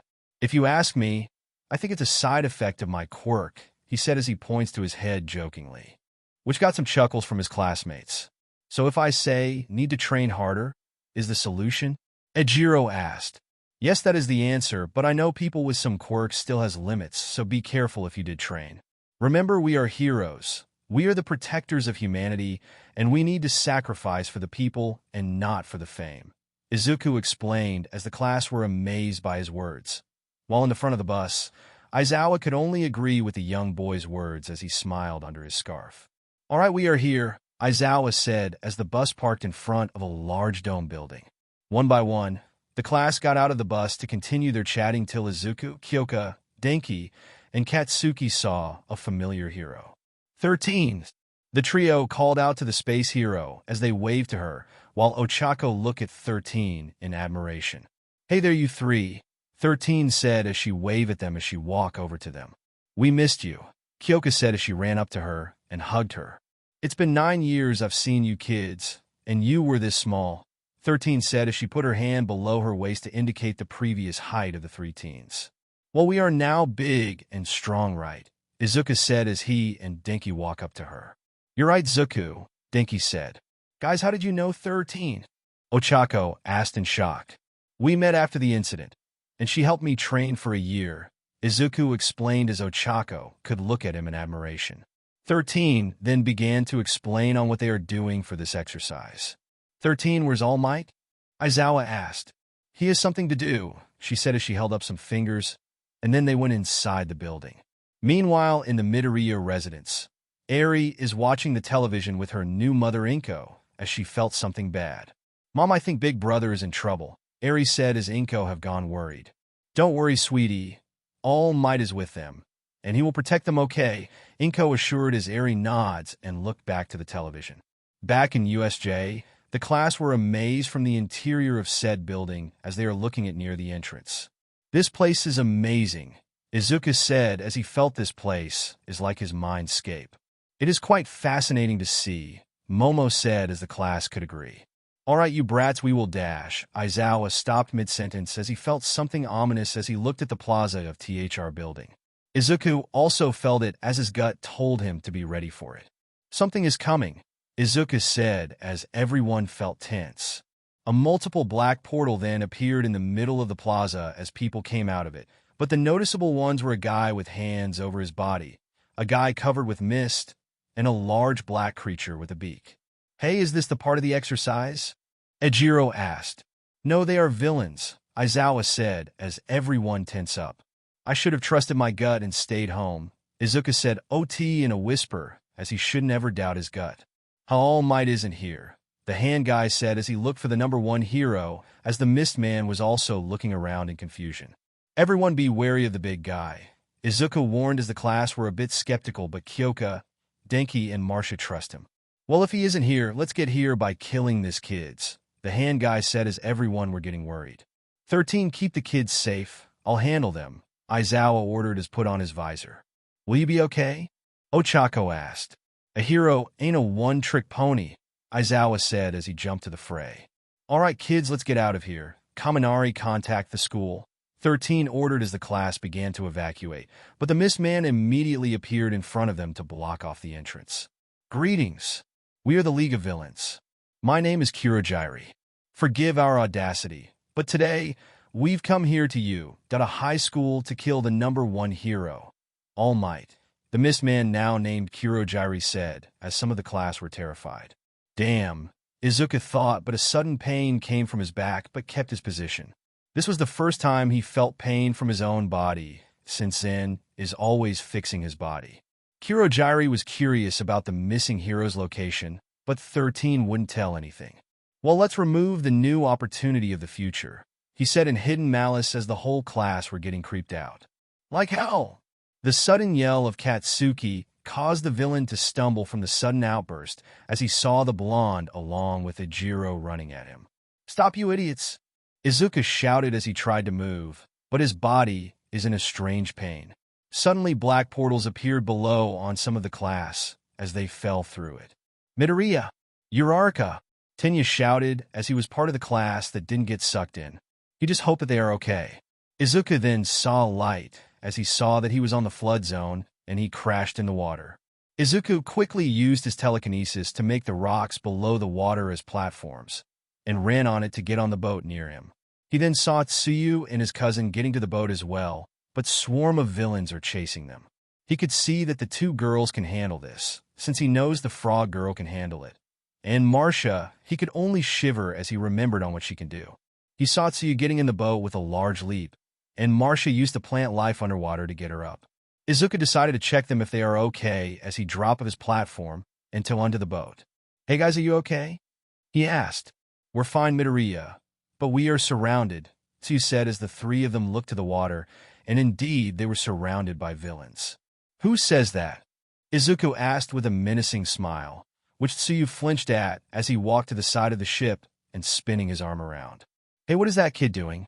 One of the villains said as they were confused from the smiling teen. Izuku immediately jumped off the ship and shouted, Mjolnir! He slammed his fist on the water, and the liquid blew up like a minesweeper blows up, and the villains were carried away by the explosion to the sky. Tsuyu still looked stoic, But underneath, she was shocked from the power behind the punch as she saw the villains began to fall in different places knocked out. The two could feel the boat being rocked around by waves from the hammer fist as they hold on to the railings. The rocking stopped as the two girls finally let go and looked for the male Midoriya, and they saw him waving at them from the shore with a grin. "So let's go," Marcia said, as two could only nod as they used their quirks to go to the shore. As they now set foot on solid ground, Izuku immediately grabbed hold on them from their waist and begun to run in extreme speed. Izuku slowed down. Marcia shouted at him in fright, as Tsuyu is also surprised. "No time. That beak head is major trouble," Izuku said as he felt his body ache again. "Damn it, what is going on?" he thought as he kept running to the plaza. The three finally reached the plaza as they saw it to be rest of their classmates there, but they could see 13 out of commission since her costume is ripped in half. Izuku was more focused to his teacher Aizawa, who was being beaten around by the bulky creature. Izuku jumped into the air to reach the entrance as to avoid the fight below. When they landed, Izuku finally let go of the two girls as he looked and asked, "Where's Tenya?" "He's getting back up," Denki explained as he strangely have electricity traveling around his body. "But he needs to hurry," Ochako said in worry as they looked to their two teachers. Izuku knew that she was right. They need more time, and he knew what to do. "I'm going in," Izuku said as the class except his two best friends and cousin look at him in shock. "Dude, I know you're strong and all, but can really beat that thing?" Ejiro said as he points to the mindless behemoth. "Yeah. Do you think you can handle that thing?" Shiro said as he could only agree with the redhead. "Who says that I couldn't handle it?" Izuku said with a challenging smile, but his body began to ache. "Whoa, Zuku, what's going on?" Denki said as he went to his friend's side. "I don't know," he said as he felt the pain getting stronger as a black aura covered him. Everyone stayed back as the aura continued to grow as everyone felt the fear of death around them along with the villains. Suddenly, a long black furry arm came out of Izuku's back as he screamed pain and made his classmates freak out till they heard a maniacal laugh. "What was that?" the hand guy said as he felt the effect of the aura along with Kirojiri till they heard the same laughter. "Arcs!" Izuku screamed in pain and went to his knees as another arm came out of his back.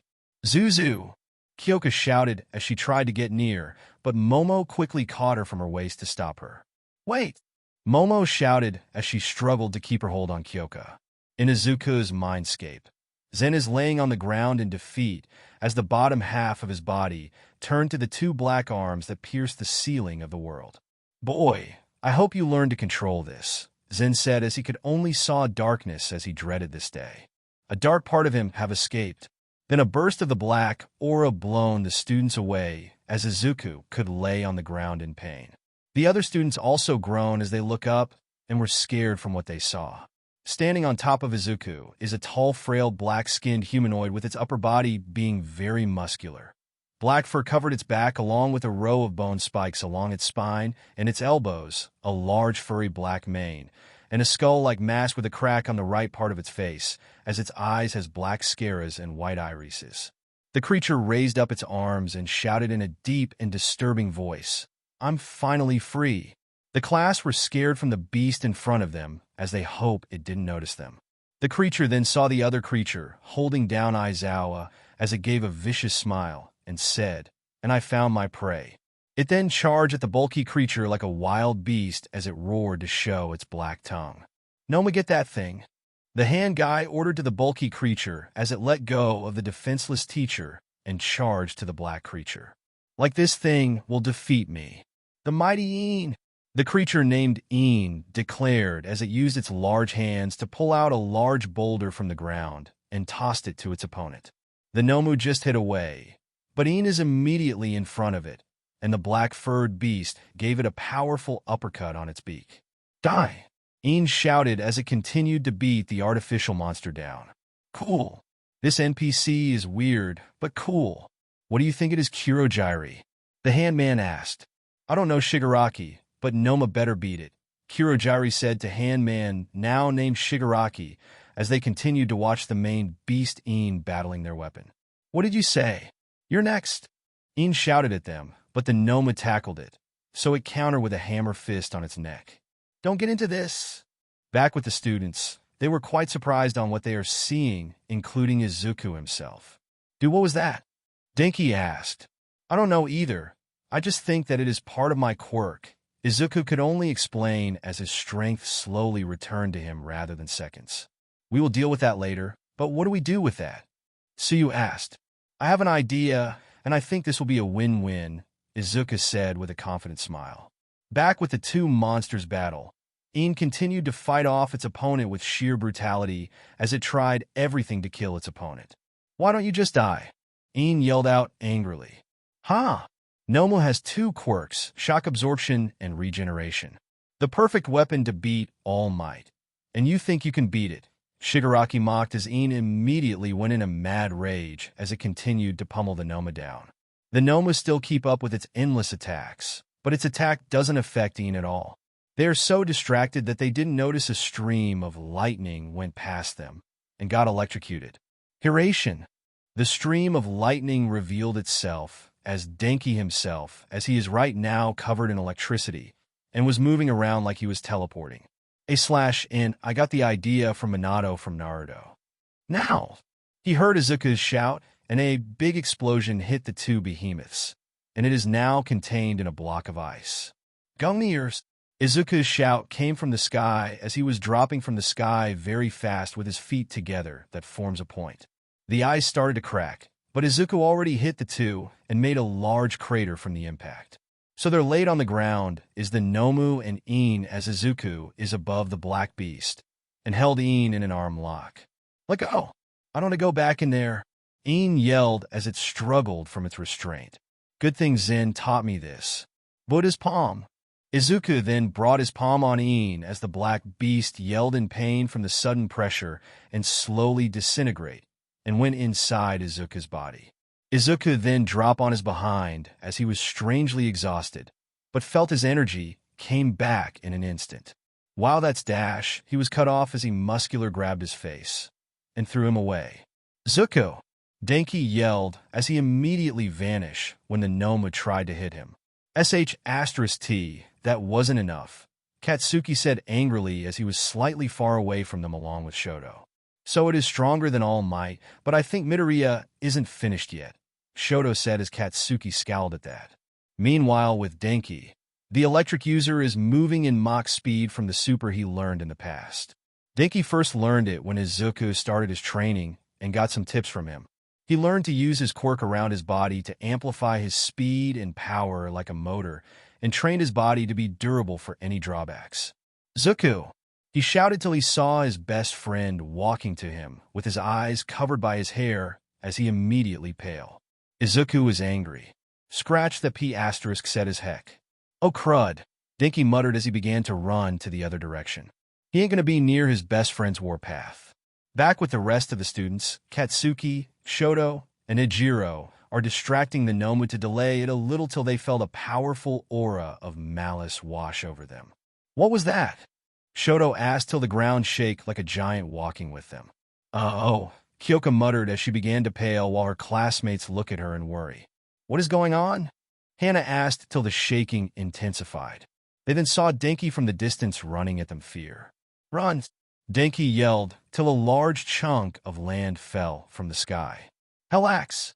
Suddenly the Nomu is hit on the head by none other than Izuku himself with a powerful axe kick that made the artificial human drop to the ground. "What was that?" One of the villains yelled in fear. Izuku immediately jumped to the air as he dropped to the ground heads first and shouted, "Ballistic missile!" Izuku then hit Nomu on its back as it screeched in pain as its regeneration quirk couldn't even fix it. "Iron Claw!" He then thrust his palm on the Nomu's head as the strike broke its skull. Izuku decided to finish this as he jumped to the air as he do an elbow drop, and he shouted, "Mountain Spike!" When his attack hit the Nomu, its body is completely pulverized inside out, and is now laying there dead with Izuku kneeling as steam came out of his body. "Never mess with me," Izuku muttered as he is slowly getting sleepy. "I call hacks. Kirojiri, get him." Shigaraki ordered as Izuku finally accepted the suggestion of his body, but heard a yell of, "I am here." Izuku could only see darkness and smiled when he heard that voice. There was only darkness until a sudden call was heard. "Clear."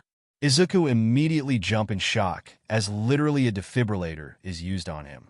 What the he dash, he was cut off when Kyoka, Denki, Ochako, and Marcia hugged him. "You idiot!" Kyoka yelled at him as she hit him on the head, but tears were streaming off her face. "Good thing. The way to wake you up is to give you a little shock," Denki said as the four of them let go off the poor green head. Izuku looked around and saw that he was on a bed in the infirmary of the school with his classmates on their school uniform. "Guys, what happened before I blacked out?" Izuku asked. "The mist guy was about to catch you, but Zero used his tape to get you, and All Might came to beat the villains, but two of them escaped," Ochako explained. "And after that, the rest of you came to the rescue and arrested the villains and got you back here," Kyoka said. "Damn," Izuku could only say as he laid on the bed. "Also, you got two visitors," Marcia said as the door suddenly slammed open. "My baby!" Izuku immediately pale as his mother came in the room and hugged him immediately. "Big brother!" He then saw Eri below his feet. "Izuku, why did you have to be so reckless? You were in a coma for a whole day," his mother cried out as he looked at her in shock. "Yeah." He just gaped there in disbelief. "Yeah, you slept like a log. We had to tell the teachers that you defeated the big thing, but we didn't know what happened to the other villains," Marcia said. "What worries me is the monster that came out of your body. Its name was Een, was it?" Ochako reminded. "I don't know either, but I think it's part of my quirk," Izuku said. "Well, if there's a Een, then there will be a Yang," Kyoka said as they grew worried. "Then that mean I must learn to control it," Izuku said as his mother sighed. "Well, more equipment's for you," she said as everyone chuckled. Denki then remembered something and said, "Hey Aizawa, remind us to tell you something." "What is it?" Izuku asked. "The sport festival is coming up." Izuku then quickly perked up. "Really?" "Yeah, Mr. Aizawa said it himself, and security will be tight in that time," Kyoka said. "It's really coming, huh?" Izuku said as he slowly grinned, which everyone saw. "So what will you do next, Zuzu?" Marcia asked. Izuku's grin could get bigger as he said, "I'm going to break another limit." Izuku is walking to his school in his school uniform along with his adopted sister Eri sitting behind his head. She wears the same. He decided to bring her along since the little girl really missed him and decided to bring her along, but with her mother's approval. "All right, Eri, we're getting closer," he said as Eri smiled and patted his head jovially. They slowly classroom as he then noticed a crowd of students blocking the door. "Hey, Zuzu!" He then saw Kyoka jumping from the door. "Hey guys, move it," he said as he struggled to pass through the crowd. So he shouted, "Hey, there's a kid here." The crowd then noticed the child on his shoulders and made way, so he can go through. So he started as he conjured up his malicious aura to the crowd, and suddenly Yin's head appeared from his shoulder. Izuku took days of training to control the black spirit, but learned something valuable from Zen.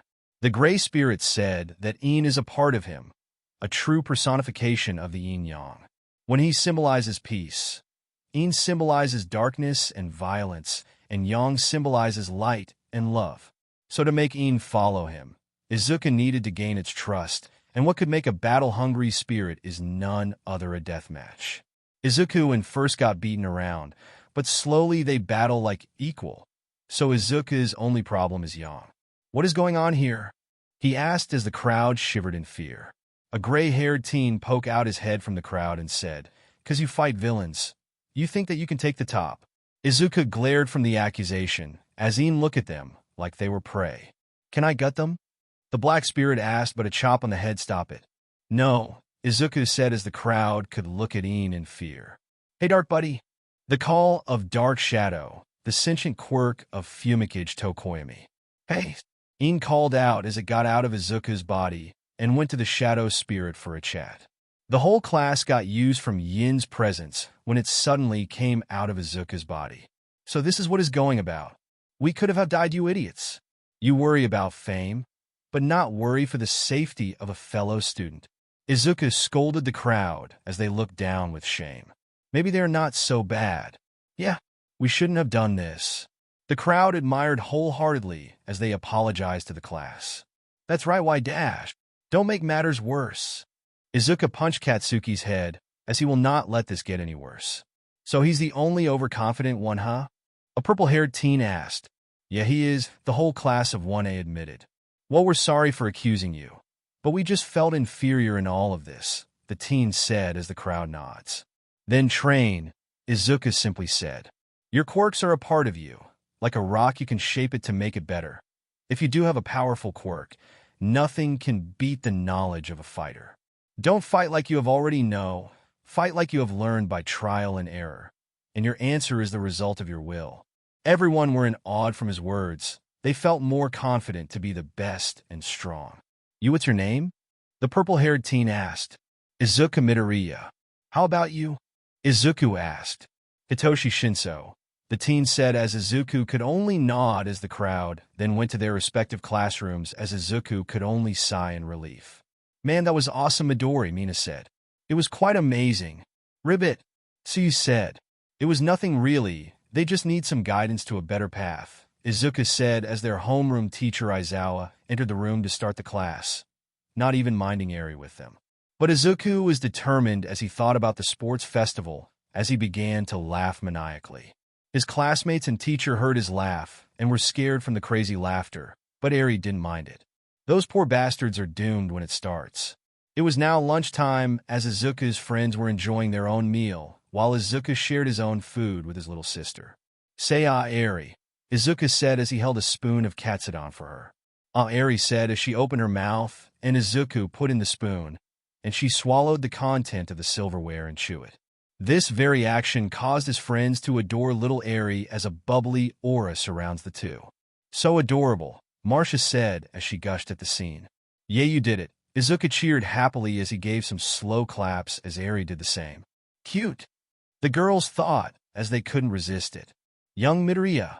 Suddenly, All Might appeared before as he presented 2 lunchboxes and said, Will you have lunch with me? He acts like a schoolgirl, Izuka's friends thought. Well, sure, but can I bring my little sister with me? Izuka said as he pats Eri on the head. Sure, All Might said as he couldn't say no to the little cutie. The 3 of them then ate their lunch in the teacher's lounge as Izuku shared his lunchbox with Eri. So, why did you brought me here? Izuku asked. Well, young Midoriya, you already know the sports festival is coming, right? All Might said. Yeah, I know, and I'm going to push my limits before it starts, Izuka said confidently as All Might looked at him with interest. Also, I am quite interested with you, Quirk, young Midoriya, All Might said. Well, you already saw my files about my quirk, and I can't blame you of your interest. Big Brother's quirk is amazing. Eri cheered. But not as yours, Izuka said as he ruffled a giggling Eri as she enjoyed the love she received. It is quite unique since it reminds me of my own, All Might said. But this piece of information made it different. All Might and my only mother, sister, and my 2 friends know about this. This got All Might more interested. Tell me about this secret. You tell me yours, and I tell you mine. This make it fair since we share it with each other. And I know you can keep one, and so am I. All Might could only nod in agreement since it's only fair. Well, you first. Okay, so you see, my quirk is a 1 of a million of this ever to occur. Mine as well, but you know quirks are different to everyone. I know, but what made my quirk special that it's hereditary? All Might look at Izuku in shock at such a unique quirk. Does you parents show signs of this quirk? Last I heard, none. Maybe it needed a type of requirement to achieve it, so I try to learn my quirk. So if you did have a child, they need a part of your genetics and do something to activate it. Maybe, but you also heard the other part of my quirk that grant me the power to conjure a spirit, right? It was a meanie, Eri said as she pouted. So it's a new ability. Yet as I know I have 3 spirits, Yin, Yang, and Zen. I can see your point in all of this, and I deeply admire it. So then what's yours? All Might then sigh as steam suddenly covered his body and revealed a more skinnier man. W.O., Izuka said in shock along with Eri. As you can see, this is my real form, and this is the cause of it. All Might then raised his shirt and showed a large scar. Wait, did this occur when you battled Toxic Chainsaw? How that sucker didn't stand a chance, but another enemy did this, he said as he couldn't curse around Eri. But why thou? Because my quirk is a stockpiling quirk, and is passed on to me by the previous user. Wow! Indeed, This quirk is one for all, and I'm the 8th user. Such power by 8 people combined. Sadly, I think I am running out of time. Izuku then grew worried. You want to pass the quirk to me? Weren't you? But I saw your quirk and I know it's getting stronger as time passed by. I can understand that. My quirk added with one for all is a recipe for disaster. You're right, so I hope you keep this secret well. I swear on my life that I will never speak of this. Then you can leave. Izuku and Eri then left the room, as All Might could only smile for the green-haired teen. I can already see a great future with you, but right now, I need to pass one for all to the student Night-Eye recommended, he thought as he also left the room. Class finally finished as Izuku and Eri are on walking out of the campus in the same position when they entered. Hey, Zuzu! He then heard Kyoka as he turned around and saw her running at him. Hey, Kyoka, what's up? He asked. Hey, Kyoka, Eri greeted. Hey, Eri, and for your question, Zuzu, can I go with you? It has been forever to see Aunt Inko, Kyoka said. Well, sure, but can you keep up? Izuku said, but Kyoka pulled his ear. This isn't a race, so let's go, she said as she began to drag the green-haired boy by the ear, while Eri held onto his head. Unbeknownst to them, Denki and Marcia were far behind in the bushes spying on them. Continue to their house? Denki asked. Yes, Marcia said as they got off the bushes and followed the two from the distance.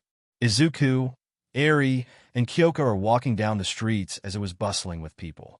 Now tell me why you are following me? Izuku asked as Kyoka looked at him. What do you mean? She asked in curiosity, but she was actually nervous. I'm not stupid, Kyoka, and you already know my gut talking to me, Izuku said as Kyoka could only sigh. I should have known you'll notice very quickly. She took a deep breath and said, Izuku, can I ask you something? Yeah, what is it? He said in curiosity. It's now or never, she thought then said, Do you think I'm beautiful? Izuku is immediately shocked from the question and was very nervous to answer. You're pretty, Kyoka, Eri said, which made the purplet smile. Thanks, Eri, but I want the answer from your brother, Kyoka said as she points to Izuku. Why do you ask, Kyoka? Izuku asked as Kyoka thought about it.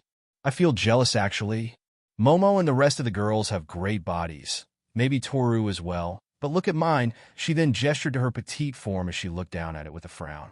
Izuku could feel pity as he put his hand on her chin and raised her face to his eye level and said, Kyoka, you might not have the body, but when I first saw you, you were elegant and dazzling. Kyoka blushed as his words were literally smooth as heck. Izuku then continued, You were the first female friend I had, Kyoka. The other girls I met always gave me a bad feeling, but when I am near you, I feel fine. Really? She asked as she was still blushing, and he nods. People may think that I'm an idiot for having incredible strength, but I'm quite intelligent to solve problems than people expected to someone with strengthening quirk. I know those girls look at me like I was a set of jewelries, but the girls in our class, maybe Toru and Mina, doesn't see me like that. But you, Kyoka, make me feel safer than anyone, he said as he was slightly blushing while Eri looked confused. So, what do you mean? Kyoka asked as she felt her heart beating as the both of them stopped walking. This feeling stayed with me for a very long time, since I was scared to know, but I feel it's right to say that I love you, Kyoka Jiru, Izuku said as he kneeled and grabbed her hands and brought it to his forehead. Kyoka felt her heart beating and tears are streaming down her face as she also kneeled down and kissed him on his forehead. And I love you as well, Kyoka said as both of them smiled. I'm going to tell Mom, Eri said as the two immediately paled. Please don't tell her, Izuku begged as he felt his gut acting again. I'm going to tell, Eri said as she pointed at them accusingly. I already feel the headache when she finds out. I'm telling. I'll buy you candy apples for a month, Kyoka quickly said as Eri drooled at the prospect of the sweetened fruit. Okay, she said as two of them sigh. So, want to have lunch tomorrow? Izuku asked as Kyoka looked at him. Are you asking for a date, mister? She asked smugly as Izuku chuckled. And what if you gonna accept? Izuku said, but Kyoka punched him lightly on the shoulder, and the three continued to walk away. Unbeknownst to the three, Marcia and Denki are on the opposite street watching them in robes and shades as they quietly cheered. Finally, they confessed, Denki said. You know, we can be like that as well, Marcia teased as Denki looked at her blankly till he grabbed her face and kissed her lips with his own. Marcia was shocked and is, blushing that made her look like a tomato. Denki ended the kiss as a slight blush is on his face and said, "We absolutely can." Marcia could blush as they continued to follow them. Izuku, Eri, and Kyoka finally reached the Midoriya residence as the two teens were nervous. Izuku opened, and the three entered the building as he called out, "Mom, we're home." Inko then appeared before them and said, "Ah, Izuku. Eri, you're here, and I see you have someone along." "Hey, Aunt Inko," Kyoka greeted. "Hello, Kyoka. How's your parents doing?" Inko asked. "They're fine and still the same. That's good. I wish your mother could join me and the other two in an outing." "Mom, the both of them are together," Eri yelled as she points at the two as they look at her in betrayal. "My baby is finally grown up." Inko cried as a stream of tears went out of her eyes. "Mom, stop. You'll flood the house." Izuku shouted as he and Kyoka try to calm her down while Eri is just splashing the tears. "What?" Inko continued to cry as Izuku could groan as he and Kyoka started to mop the tears away, but felt their hearts connect to each other. It is now a new day as Izuku and Kyoka are walking in a mall in casual clothes. Last night was kinda hectic after Izuku's mother finally calmed down. Inko was happy for her baby boy now having a girlfriend, and the new couple were blushing when Inko mentioned grandchildren and her being a grandmother. So here he was, a day with his childhood friend/girlfriend in the mall to have lunch like they had talked about last night. "So where first?" Izuku asked. "We could buy something, then have something to eat," Kyoka suggested. "Well, okay if you want," Izuku said. "Well, music store, here we come," Kyoka said as she began drag the green-haired boy. "Yes, ma'am," Izuku said sarcastically as he speed up his pace, so he wouldn't trip. Meanwhile, Denki is with Marcia, Tenya, and Ochako as they look around the store for anything. "So, you confessed last night?" Ochako asked. "Nah, more like I kissed her on the spot," Denki said as Marcia blushed in embarrassment. "Denki, that is no way to confess, but congratulations for your new relationship," Tenya said. "Thanks, man," Denki said till Marcia nudged him. "Is that Izuku and Kyoka?" Marcia asked as she points Aro somewhere, and the three followed where she points, and they indeed saw Izuku and Kyoka. "Yeah, it's them," Ochako said in shock. "So the two of them are a couple as well, I presume?" Tenya asked. "Yeah, but we kinda spy on them," Marcia said nervously as Tenya began to scold her. "And I think I know where they are going. Follow me," Denki said as the four began to follow the other couple. Back with Izuku and Kyoka, they now have reached the music store as they look on various instruments and sound systems around the shop till they look on a karaoke machine. "Say, Kyoka, do you still remember the song we liked when we were kids?" Izuku asked. "Yeah, I remember Zuzu." "So why asked?" She asked. "Want to sing it to bring those memories that we had?" Izuku asked as Kyoka smiled. "Hey, can we use the karaoke machine?" Kyoka asked the staff that was lazing around. "Just don't break it," the employee said. "Well, you heard him," Izuku said as Kyoka began to select the song. The monitor of the machine then showed the song's name. "Dusk Till Dawn." Izuku then grabbed the microphone as he smiled when he saw Kyoka's onyx eyes look to his green eyes. "Not trying to be indie. Not trying to be cool. Just trying to be in this. Tell me how you choose. Can you feel why you're in this? Can you feel it through all of the windows inside this room? 'Cause I want to touch you, baby. And I want to feel you, too. I want to see the sunrise in your sins. Just me and you. Light it up on the run. Let's make love tonight. Make it up, fall in love, try. But you'll never be alone. I'll be with you from dusk till dawn. I'll be with you from dusk till dawn. Baby, I'm right here. I'll hold you when things go wrong. I'll be with you from dusk till dawn.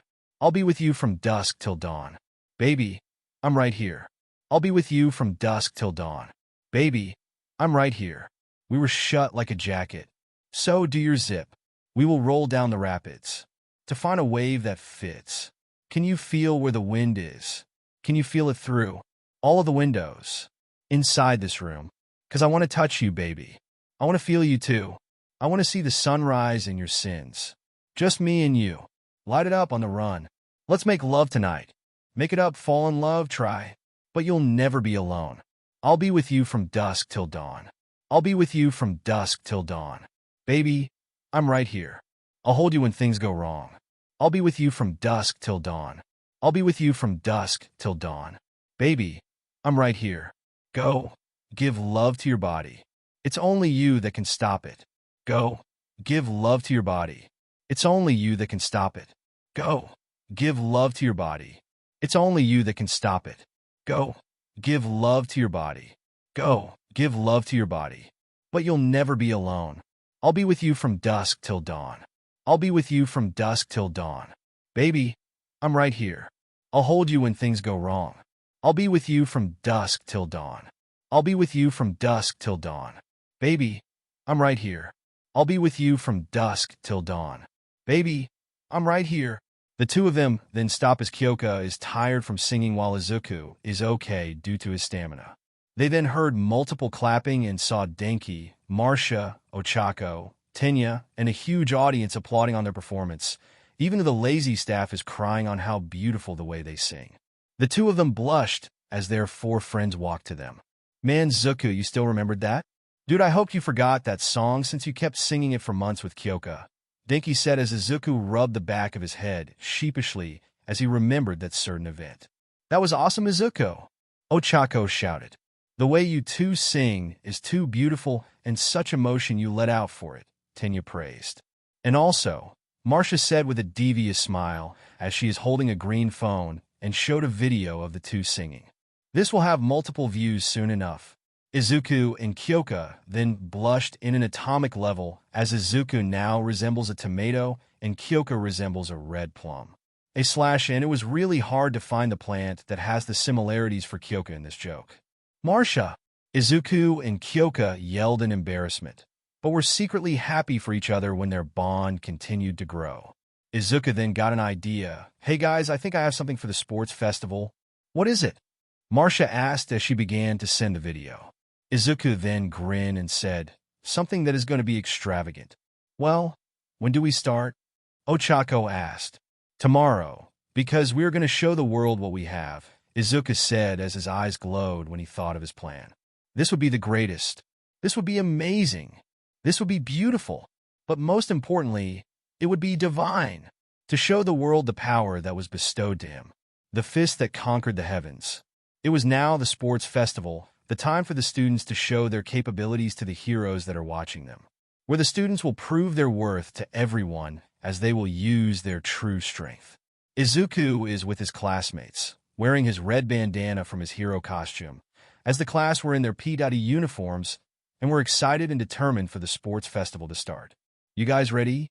Izuku asked as he was determined, but his aura of malice clearly showed that he'd go overboard. His classmates were scared of it, except for Ochako as she showed her own with a scary face. Yeah, Ochako yelled. I said, are you ready? Izuku said it louder as his aura grows. Yeah, Ochako shouted as hers also grow, but their classmates were giving weaker shouts as they are scared from the aura the two were releasing. What do you think the property damage will be? Denki asked Kyoka. I hope it will not be having you, Dede getting bankrupt, Kyoka said as she could only imagine it. Oh, the horror. I should wait for a while, a Surtai half and half teen thought as he was flinching from the malicious aura. Let me hear you roar, Izuku yelled. Roar?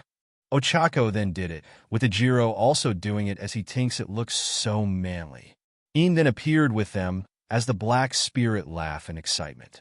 I could already hear their screams of pain, Ian said as it continued to laugh. Shut up, Ian, Izuku scolded the spirit, but it only chuckles and went back to Izuku's body as his aura disappeared. I'm really excited, Mina said when the deadly aura finally disappeared. No kidding, Siro said. Yeah, Ejiro shouted. Remember, pro heroes are watching us, so let's do our best, Kyoka said as everyone agreed. They then walked to outside to go to the arena, as they don't like to be late. Class 1A and the rest of the students from the other classes are gathered in the stadium with the R-rated hero. Midnight in the middle of it all, and got some lecherous stares from the guys, and some females drooling at her. Assets. Cough. Anyways, Izuku looked at her as he shrugged and said, meh. Seen better. Blunt as ever. Marcia muttered as something is mysteriously moving in her hair. Midnight suddenly feel depressed but didn't know why. And now for the athlete's oath by none other than the green juggernaut, Izuku Midoriya. Midnight announced to everyone as the audience were surprised to see the green-haired teen, while the students were shocked to hear it. Izuku looked confident as he showed his serious face as he walked up to the middle and grabbed the microphone. He took a deep breath and said, "Justice, equality, and determination." Everyone were confused, but he continued, "These three are what makes a true hero. The ability to stop evil, the ability to see that nothing is different, and to see that no challenge is never impossible. Heroes these days, only caring for the fame and glory. Pathetic if you ask me." Some of the heroes, including a certain flame brain, were glaring at him like Izuku was mocking them. There is nothing heroic if money is the only thing you care for yourselves. I believe that the smiles of the innocent are enough for heroes to be satisfied, rather than let greed corrupt them to what a true hero is. A hero that cared for the well-being of every living being that haven't lost from the darkness. The students were amazed by his words, but some of the heroes were seething in rage. So I'm going to set an example for you folks, for this is my pledge to the world. Nizu showtime. Izuku shouted as a loud blaring of a horn echoed throughout the stadium. Everyone were confused till they feel the ground rumbling. "'Cause this will be amazing," Izuku shouted and began to laugh as the rumbling grew stronger. The ground under the other students suddenly raised up by cementos as they saw at one of the tunnels of the stadium are a group red lights. Target acquired. A large group of robotic voices called out as the students that entered by the general entrance exam easily recognized. Then out of tunnel are the robots ranging from point 1 to 3 charged at Izuku. "Is he mad?" a student shouted. "That's what they use for the general entrance exam." "Interesting," Momo said. "Bring it on," Izuku shouted as he ran straight to the swarm of robots. "Is he crazy? It's impossible. That kid is suicidal." Those were the words Izuku heard, but he didn't deter as he continued run forward and shouted, "Rui." He then delivered a sideward kick to one robot, and it went flying as it destroyed some of the robots from the attack's power. "Jingu." Then another kick towards another one on the opposite side that did the same like the last. "Bang." Then a flying kick to the one in his front that did the same as the last two. "Durendal." He then chopped a robot's head, but added his telekinesis to make it a flying slash attack that decapitate the robots behind his target. The robots continued to surround him, but Izuku shouted, "Aegis." His muscles tightened as his shirt got ripped, and the robots around him were crushed by the pressure that he exerts out of his body. Every woman openly drooled when they saw his perfect body, and the men were either jealous or depressed. Izuku then jumped high in the air in a crossed-leg sitting position and dropped down like an anvil and shouted, "Five-Finger Mountain," as crashed on the ground. Robots that are 50 meters around him were crushed from the pressure of it and continued to destroy the remaining robots. The audience were either in shock, fear, or awe as they continued to watch the Juggernaut's endless onslaught. The students were the same as the audience as they truly witnessed the power of his quirk. Suddenly, a zero-pointer entered the stadium as the general entrance exam takers were either scared or neutral when they saw it. "This is the big finale," Izuku declared as he ran up to the iron behemoth while holding his left arm that is surrounded by his aura. He is then right in front of the giant, and he shouted, "God Fist." He then did a powerful uppercut that hit it below its head and is launched to the air in immense speed like a bullet. Everyone were shocked from his last attack, as Izuku literally sent it to space like it was nothing but a piece of stone with the clouds being blown away. In the Midoriya residence, Inko and Eri were watching the whole thing on the television as the green-haired woman could only sigh while Eri looked at Izuku with awe. "Only you can think of this," Inko muttered as she smiled for her son. Back to the stadium, everyone were silent as they couldn't believe the godlike power of Izuku. Kyoka and Denki began to cheer for him, followed by their classmates, the rest of the students, the staff, and followed by literally everyone. "Rah!" Izuku roared to the heavens as his body began to let out steam as everyone continued to cheer louder, and Cementos lowered the ground where the students were standing. "Now that's what I call unleash the beast, ladies and gentlemen. Our resident juggernaut really showed those bots who's boss." President Mike announced as Aizawa, who was sitting beside the loud blonde and is wrapped in bandages like a mummy, could only grumble from his loud mouth. "Might quiet down," Aizawa said. "Well, let's start, shall we?" "Midnight," Present Mike said. "You got it," Midnight said with a grin. "And the first game is—" A giant holographic screen then appeared behind her as it showed the word obstacle course. "The obstacle course," she shouted at the audience and the students. "An obstacle course? That doesn't sound so bad." Those were the words Izuku heard, as he was wearing a new shirt and standing with his classmates, as Midnight explained the rules to everyone. Basically, everyone can use their quirks as much as they want and not leave the track, but Izuku Midoriya always wanted a challenge. "I should use the other part of my quirk," he thought as he would his mind instead of his body for this one. Every student then gathered around and faced the designated tunnel for them to use. "Zuza, don't get overboard," Kyoko warned her boyfriend. "Don't worry, I'm going to use the other half of my quirk," Izuku said. "Dude, this might let your other spirit out," Denki said. "Because I am. Remember, I'm still learning my quirk and how to harness it.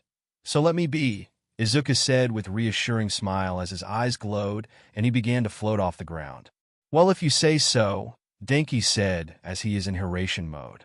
"This is a race, so take it easy," Kyoko said as she pierced the ground with her jacks. "Setting limits," Izuku mumbled as he set his weight, that was hidden in his uniform, to the heaviest setting. "On your marks," Midnight announced as the crowd began to cheer.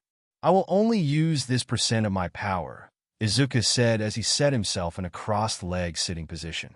"Get set," a limit that will give the others a chance. He then noticed Denki letting his lightning coat his body, and he could feel Kyoko's heart beating rapidly because of the adrenaline. "Go!" 5%, and all hell break loose. Every student tried to squeeze through the tight corridor, but the ground suddenly got covered in ice. "Ballista!" Izuku's shout echoed through the tunnel as he soared through it by going above the crowd. "Hiraishin!" Denki's shout follows his as he ran on the wall. "Beat burst!" And lastly Kyoko's, as the ground below her blew up and launched her forward. The other students of Class 1A followed their lead, with Shota Todoroki, the one who caused the ice, is in front of everyone.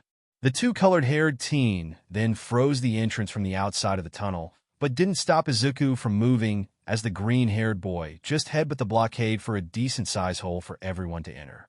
"Let's go!" Izuku roared as everyone quickly run outside, with each one use their quirks to get out. Shota sneered as he slid across the ground by freezing it. "Hey there!" Shota immediately jumped in surprise as he looked to his left and saw Izuku beside him floating while on his back. "See ya," Izuku said as he sped up his pace.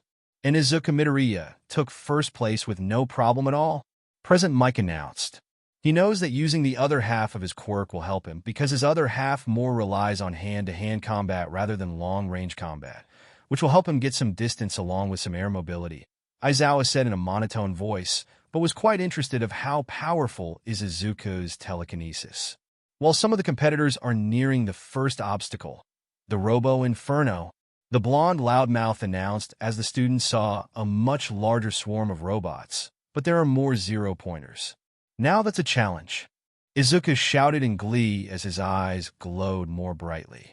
Shota noticed this and saw the ground glow with the same color. "What is he doing?" he thought as he continued to try to pass the young juggernaut. Izuku, meanwhile, moved his feet forward as it touched the ground, and surprisingly moved Izuku like it has its own mind. "Ground surfer," Izuku shouted as he went to a surfer pose, and the ground moved like a wave with the green outlines surrounding it. "Well, cowabunga, folks, Izuku Midoriya is literally surfing the ground," Present Mike announced as he thought it was cool. He used his telekinesis to the ground in a microscopic level to make it move like sand, Aizawa said as he was clearly amazed by the boy's quirk. "Coming through!" Denki then ran past Izuku and Shota in his lightning cloak as he easily weaved through the robots. "Deku!" Katsuki shouted in anger as he used the blast from his quirk to boost him forward. "Now for a weapon," Izuku said as he focused his telekinesis to the ground, and a mass of dirt are floating beside him and formed a spear made of the same substance. He continued surfing the ground and threw the dirt spear to a zero-pointer, and pierced through it and hit another. This kid's quirk is seriously troublesome, but I could see the results, Aizawa thought. Did you see that, folks? Izuku Midoriya just create weapon made out of dirt with just telekinesis. How about that? President Mike announced as the crowd cheered in admiration. Slowly but surely, the students passed through the large behemoths with minimum problem, since Izuku cleared the weaker robots with his dirt wave. Kaminari is still in the lead in a flash, but Todoroki, Midoriya, and Bakugo are right behind him. But can he pass the second obstacle? The fall. President Mike announced. Say what? Denki asked in horror till he saw a large canyon that has thick cables connecting the two split earths.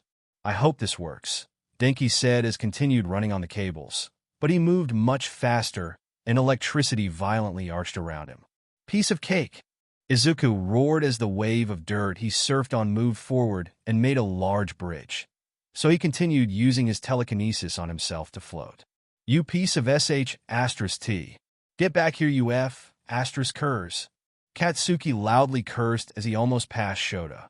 Izuku, the green-haired teen, then saw her cousin using her quirk to the trees as her personal carriage along some of the students close by. Don't slow down now, Izuku called out. We won't. He heard Kyoka calling out to him as she kept blowing up the ground that she lands to move forward while his other classmates use their quirks in various ways. Now that's nice of him. He might be strong and smart, but he has a pure heart, President Mike announced. But can they pass the last obstacle? The minefield. Okay, I need to slow down, Denki yelled as he slightly slowed down since he doesn't want to get blown up. Then I'm taking it, Izuku yelled as he passed him along with Shoto and Katsuki. Fourth place is great, I guess, Denki muttered as he starts to avoid the mines along with the other students. Back with Izuku, him, Shoto, and Katsuki are neck to neck as they closed into the finish line.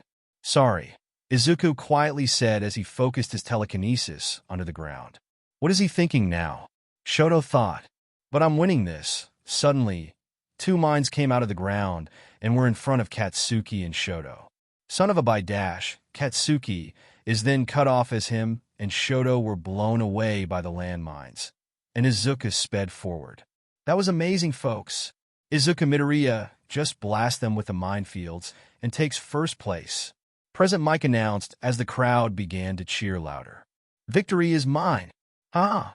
Izuku laughed as he finally reached the end of the tunnel. And there you have it, folks. Izuku Midoriya just completed the first game of the sports festival with little problem at all, President Mike announced as Izuku raised both his arms and roared to everyone. Yay, big brother won. Eri cheered as Inko smiled for her son. You would always surprise the everyone, she said as she saw his son began to flex for the camera. Look at him showboating, but wouldn't blame him. That was amazing. Eraserhead, my good man, how can this guy ever reach this far? President Mike asked. For all I know, he trained his body over and over again to have this kind of power and a lot of focus for his telekinesis to have that kind of control, Aizawa said. Then that kid will go far. This really shows that Quirk still has some secrets to be known. Not too loud, you moron, Aizawa sneered at his co-host. The other students began to enter the arena with Shoto having second, Katsuki having third, Denki having fourth, and so on till it stopped to the 42nd place, which is the French boy Yuga Aoyama. Now that is what I call intense there, folks. Many of the competitors are really showing their full capabilities, but we still need more of it though, President Mike announced as the crowd feel excited.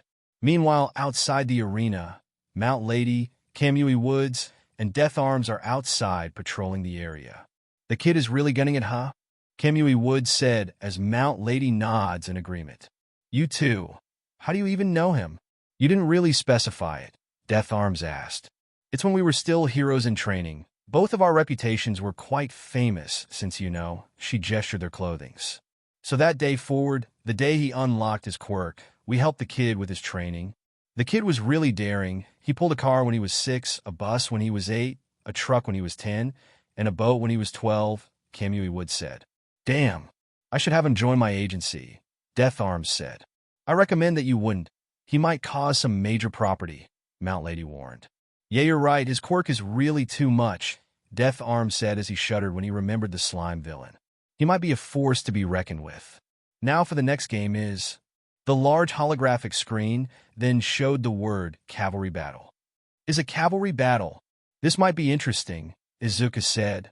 Dang, I'm bad in this, Denki said as he remembered when him, Izuku, Kyoka, and Marcia did try to have one, but his quirk kept him banned from it.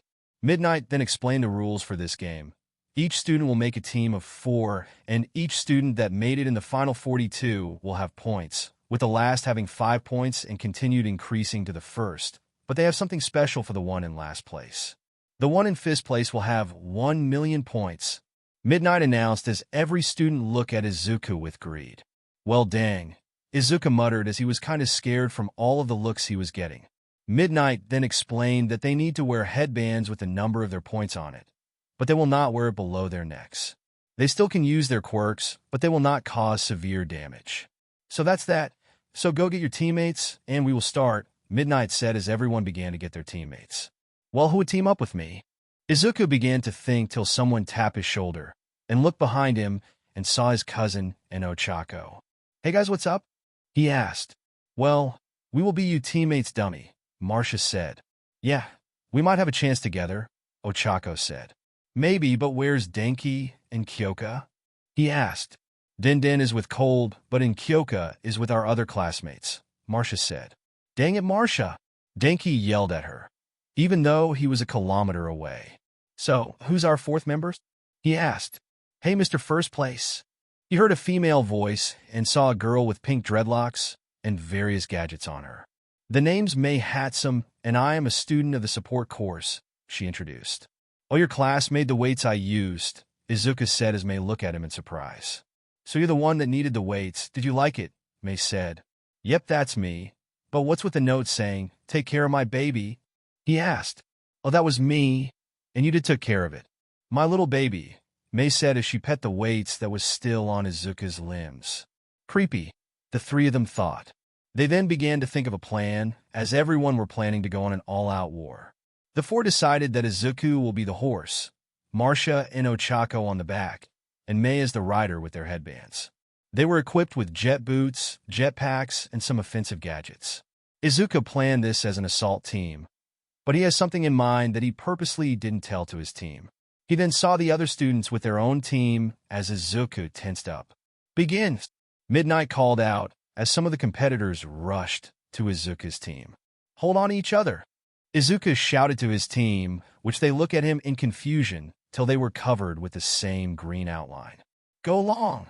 He shouted again as he grabbed them by their hands and tossed them into the air. Ah! The three girls then screamed with Marcia and Ochako in fear, while May in excitement, but they stopped midair. Is that even allowed? Present Mike shouted to Midnight. If only they touched the ground. So no, Midnight said. Holy smokes, that was an amazing idea. Present Mike announced. I resent that. One of the students of Class 1B, Ibara Shiozaki, shouted at something related to her religion. Yeah, Marcia did as well, as it was her religion as well. Religions aside, Izuku thought it well through with his quirk, but I was surprised that he didn't tell his teammates about that part, Aizawa said as he was still thinking about the whole unknown team throw. Remember, he's still a kid. They always joke around, Present Mike said as Aizawa shrugged. Move! Izuku called out to his teammates as they used their gadgets to move around. I'll get you back after this. Marcia swore as the three girls were now floating around in the air. Izuku then looked at the other competitors that speaked, come if you dare be my prey. They were quite afraid, but they still charged in while some stole points from the others. Deku. Then the angry bomb, known as Katsuki Bakugo, charged at the green-haired juggernaut with his team, which consists of Mina, Shiro, and Ijiro, carrying him. Izuku didn't look fazed as he also saw Shoto's team, which consists of Momo, Denki, and Tenya, also charging at him. Bring it on! Izuku roared as he charged at them, while leaving deep footprints on the concrete ground. Quick after them, an arrogant order of the resident douchebag of Uday, Nito Minoma as his team, went to Katsuki's team. Don't get in my way! Katsuki shouted as he fired some blast at the enemy team. Go for Midoriya. If he's out, his teammates are doomed, Shoto ordered. This ain't gonna be easy, Denki said as they charged at the lone Midoriya. More like impossible, Momo said. Well, come on, Izuku challenged as he made a large broadsword made of concrete with his telekinesis. Shoto then fired a wave of ice at him, but Izuku's incredible strength and telekinesis cut it easily. "It's not the best you got," Izuku roared as he created another sword and threw the first one at them. "Yarozu!" Shoto shouted to Momo as she quickly made a shield in front of her team that breaks the incoming sword. "Sorry, Zuko," Denki shouted as he made a finger gun and fired a bolt of lightning from his outward fingers. Izuku quickly saw this and jumped backwards to avoid it and did 5 backflip then land. "Get back here, Deku!" He heard his former best friend shout of anger as Izuku saw him using his quirk to propel himself off his team and to him. "Not today," Izuku said as he punched the ground and made cone-shaped barrier around him made of concrete. "Zen plan?" Izuku asked his inner spirit. "Avoid fighting for now and keep dodging," Zen said as Izuku nods. "UF***er." Izuku immediately got out of the barrier as it immediately blew to bits. "Adios!" Izuku yelled as he began to run. "Get back here, UF***king bastard!" Katsuki yelled as his team immediately caught him. Meanwhile, Izuku's teammates are dodging some long-range attacks from the competitors as Marcia got some seeds with her that grows into grass and used it as a shield. "May, take us higher," Marcia yelled. "Coming right up," May shouted as they go higher. This made the other competitors angry as they can't really reach them but get up close or shoot them down. "Flytrap chaser," Marcia yelled as she tossed a seed to the ground, and it grew to large Venus flytrap that begins to get a bite to anything close to it. "Bank left," Ochako called out to them as they evaded a vine that was coming right at them. "I hope that blunt cousin of mine is having trouble as well," Marcia yelled as she threw more seeds that turned to various plants. Back with Izuku, the green-haired boy is dodging blast after blast, ice after ice, as he used Ground Surfer again to increase his mobility. "Come on, is that all you've got?" Izuku taunted as he created a barrier behind him that got blown away by the explosive blonde. "Then stop running, UF***king piece of SH***T, Katsuki yelled in anger. Shoto even tried to block or freeze him, but Izuku was resilient and kept dodging his attacks. "Thousand Sword Impale," Izuku yelled as he slammed his palm on the ground, and the entire battlefield is covered with thousands of blunt stone blades that kept the other competitors in place. "Damn, that was a close one. I could only imagine it going in someone's butt," Present Mike announced, as everyone could only shiver. "You're scaring the kids, Mike," Aizawa said as his fellow announcer ignored him. "Like this can stop me," Katsuki yelled as he blown the blades away with his quirk. "I know," Izuku yelled as he immediately bent over to avoid a bolt of lightning. "Nothing personal, dude," Denki shouted at Izuku as he fired another bolt, but Izuku evaded it as well by sliding along the ground. Izuku then quickly got back in position as he kept dodging every attack that was aiming at him, since the other competitors are getting desperate for points. "Lion's palm." Izuku then thrust his palm on the ground and launched himself upwards with the force behind it. "There is only a few minutes left, folks," Present Mike announced as every single competitor hustles more. "Everyone, focus on Midoriya's teammates," Shoto ordered as his team now focused on the 3 floating girls. "Oh no, you're not," Izuku shouted as went for the offense. "Midoriya is now in the offense. Quick, ready the stretchers," Present Mike shouted, but Aizawa hit him on the head for the unnecessary call. "Rocket," Izuku shouted as he zoomed forward with his head forward. "Todoroki."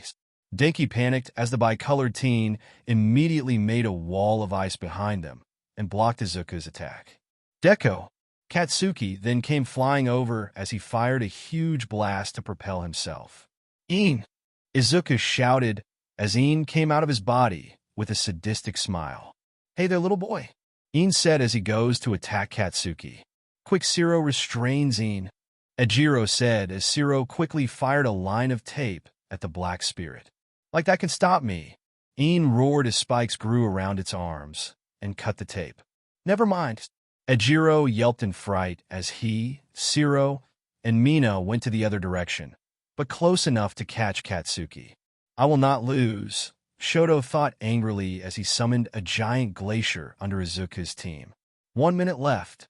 Present Mike shouted as the three monsters of 1A grew more determined to win this. We can't reach it in time, Shoto said as he grit his teeth in anger. We still can, Tenya said. I've been saving this move for anything serious. I will be useless afterwards, but this is a good time for it. Todoroki, you better grab it fast. Not a chance. Izuku yelled as his menacing aura surrounds him and jumped to the air. Deku, Katsuki yelled as he launched himself at them. Torque dash, Tenya's calves then began to fire up. Leak and dash, Izuku's aura then surrounds his body as made the air solid and jump higher. Over Resipyro dash, Shoto's team then suddenly moved upwards like a bullet. Hunter dash, Izuku's eyes then suddenly gained slits and his teeth become sharper. I will win this. Not you, you motherf asterisk curs. Katsuki yelled as he came faster. Burst! Shoto's team were getting closer to Izuku's teammates along with Katsuki, but Izuku was already in front of them. Sabers! Izuku then made a cross chop, and it made a flying X-shaped slash attack that made his attackers back off and fall to the ground. UF asterisk cur! Katsuki yelled as his team caught him, while Momo made a soft cushion for her team. Shoto looked at them in anger as small flames are coming out of his left side. His eyes widened immediately and quickly extinguished them. He made me use his fire. He thought angrily as he thought about a certain man in anguish. I already pledged that I will never use it, but you made me broke it. Time's up. Shoto quickly got off his thoughts when he heard Present Mike, as everyone finally relaxed their bodies from the stress they got. Izuku also heard this, and slowly made his other teammates float down to the ground, and In returned to his body. Izuku, that was amazing, Ochako praised as Izuku rubbed the back of his head sheepishly. You are truly amazing, Mr. First Place. I can't wait to get my other babies to try, Mei said as she rubbed her hands sinisterly, which made his teammates uncomfortable. Marcia quickly punched Izuku on the shoulder and shouted, and that's for not telling us, you idiot. Izuku could only chuckle sheepishly. And now for the rankings. Present Mike announced as they finally got the final results. The first place goes to Team Hatsum, who kept their 1,000,000 points safely. Said team bumped their fists to each other and high-fived. The second goes that ended with a bang is Team Bakugo. Katsuku is currently fuming in anger while his three teammates could only sigh. Third place goes to Team Todoroki. Momo, Tenya, and Denki sigh in relief, but Shoto is displeased. And fourth place goes to Team Shinso. Said purple-haired insomniac gave a smug grin while his teammates were confused. So that's done. Everybody have an hour for lunch, and we will begin the last round. Present Mike announced and looked to his fellow host. Say, Shota, want to get something to eat? I rather sleep, Aizawa said as he slammed his head on the table and sleep like rock. Everyone then stood up to get some lunch. Shoto quickly walked over to Izuku as he placed his hand on his shoulder. Izuku felt this and said, Can I help you? Can we talk to somewhere private? Shoto asked as Izuku shrugged as they walked to another corridor. Little does Izuku know something is manifesting inside his body, and the strange thing is, it was very peaceful. Izuku is currently sitting on the bleachers with his classmates with Kyoka and Denki are sitting beside, and is currently angry. Oh, wait, scratch that. P asterisk SSED. Why, you may ask? Let's see with a flashback, shall we? So, why do you want to say? Izuku asked as he and Shoto are in a different part of the arena where no one is listening. I was overpowered. So much that I broke my pledge, Shoto said. Wah! Izuku could only say as he raised an eyebrow as he was very clueless. Your quirk. It's similar to All Might's. Both your power and strength felt similar to him. So tell me, Midoriya. Shoto said that with a slight edgy tone as Izuku is prepared to what he is going to say. Are you All Might's secret love child? Huh? Izuku could only say as his brain tried to process to what he just said. Just? What the hell? So are you? Shoto asked, but Izuku looked at him like he was crazy. What the heck? No. I am not All Might's kid, but it will be amazing if I was. Instead, I got a bad one. Izuku muttered the last one bitterly. But Shoto heard this and was quite interested, but he said else, "Sorry for asking that, Midoriya, but I have another question." Izuku then got interested. "Okay. You know Endeavor, right?" Shoto asked. Izuku then showed an angry look. He knows the number 2 hero very well. A big, egotistical, greedy idiot. Izuku is really angry when he always watch Endeavor fighting villains, because he always caused a lot of property damage that the said property owners paid for repairing instead of him. "Yeah, I know him. A big moron if you ask me," Izuku said bluntly, but was surprised when he saw Shoto slightly smile, but the scarred boy immediately hit it. "Well, he's my old man. He dreamt on surpassing All Might, but he doesn't have the ability to do so. So he made another plan." Izuku already felt dread coming soon. "Do you know Quirk marriages Midoriya?" Izuku then frowned as his menacing aura immediately surrounds him. "That prideful bastard," Izuku sneered as he already know the answer. Shoto could already feel the hate coming out of Izuku when he said it. So he thought, so he knew. "So what caused that scar of yours? Did Endeavor did that to you?" Izuku asked. Shoto shook his head and said, "It wasn't Endeavor who did this." Izuku then looked confused. "It was my mother." Izuku then looked mortified as he asked, "Why?" "My mother thought my left side reminds her of him," he said as he clenched his fist. "She continued to cry because my old man trained me to the very bone when I got my quirk. It reminds her of how cruel he truly was," and poured boiled water on it in her blind rage. Izuku felt more angry to the number 2 hero. He felt the lingering feeling of ripping that bastard's limbs from his body. Izuku could only know why Shoto hates his fire. It was the fire that symbolizes Shoto's father. "I really respect you, Todoroki, for that," Izuku said as Shoto looked at him in surprise. "Standing up to that hot-headed buffoon really makes me respect you, because no child could ever that kind of abuse, and it showed inside you that you will be a strong hero. Thank you, Midoriya, for that. It really meant to me that you dislike this kind of people like my old man, but I still don't like to use his flames," Shoto said. "But will you really fight with half of your power?" Shoto looked at Izuku angrily and said, "A devil will never use his flaw dash." He stopped as Izuku suddenly thrust his palm to his chest, and his very soul came out of his body. Imagine when Dr. Banner tried to find the Time Stone in Avengers Endgame. "Those flames are not your father's alone, Todoroki," Izuku said as Shoto looked at him strangely. He saw his body leaning on the wall, and is shocked when he saw Izuku's meditating beside it. "I see you already noticed. This, Todoroki, is the spiritual plane, a place where time and space is different. And you want to know why I sent you and myself here?" Izuku asked as Shoto could only nod. "Simple, really. This way we can have a really private conversation. Time flows slower here rather than in the real world. And this will help me show you something," Izuku said as he poked Shoto's head as the bicolored teen held it in pain as he felt a ton of information went to his mind. "What did you do?" Shoto asked. "A memory from the past, where quirks still don't exist, but powers given by supernatural beings do exist. When the appearance of quirks came, those powers quickly evolved to a less powerful version, but a descendant of those wielders will gain it," Izuku explained. Shoto tried to deny it, but those memories felt so real. "What does it do with me?" "That, Todoroki, is because you are that very wielder's descendant just like me," Izuku said as Shoto looked at him in shock. "Your flame is from a demigod that lost his gift of nurturing life and is given the gift of light and fire to protect rather than destruction." An image of a male Polynesian with red hair entered his mind with fire gently flowing around him. "Your ice is from a large female beast that learned of how to be human rather than a monster."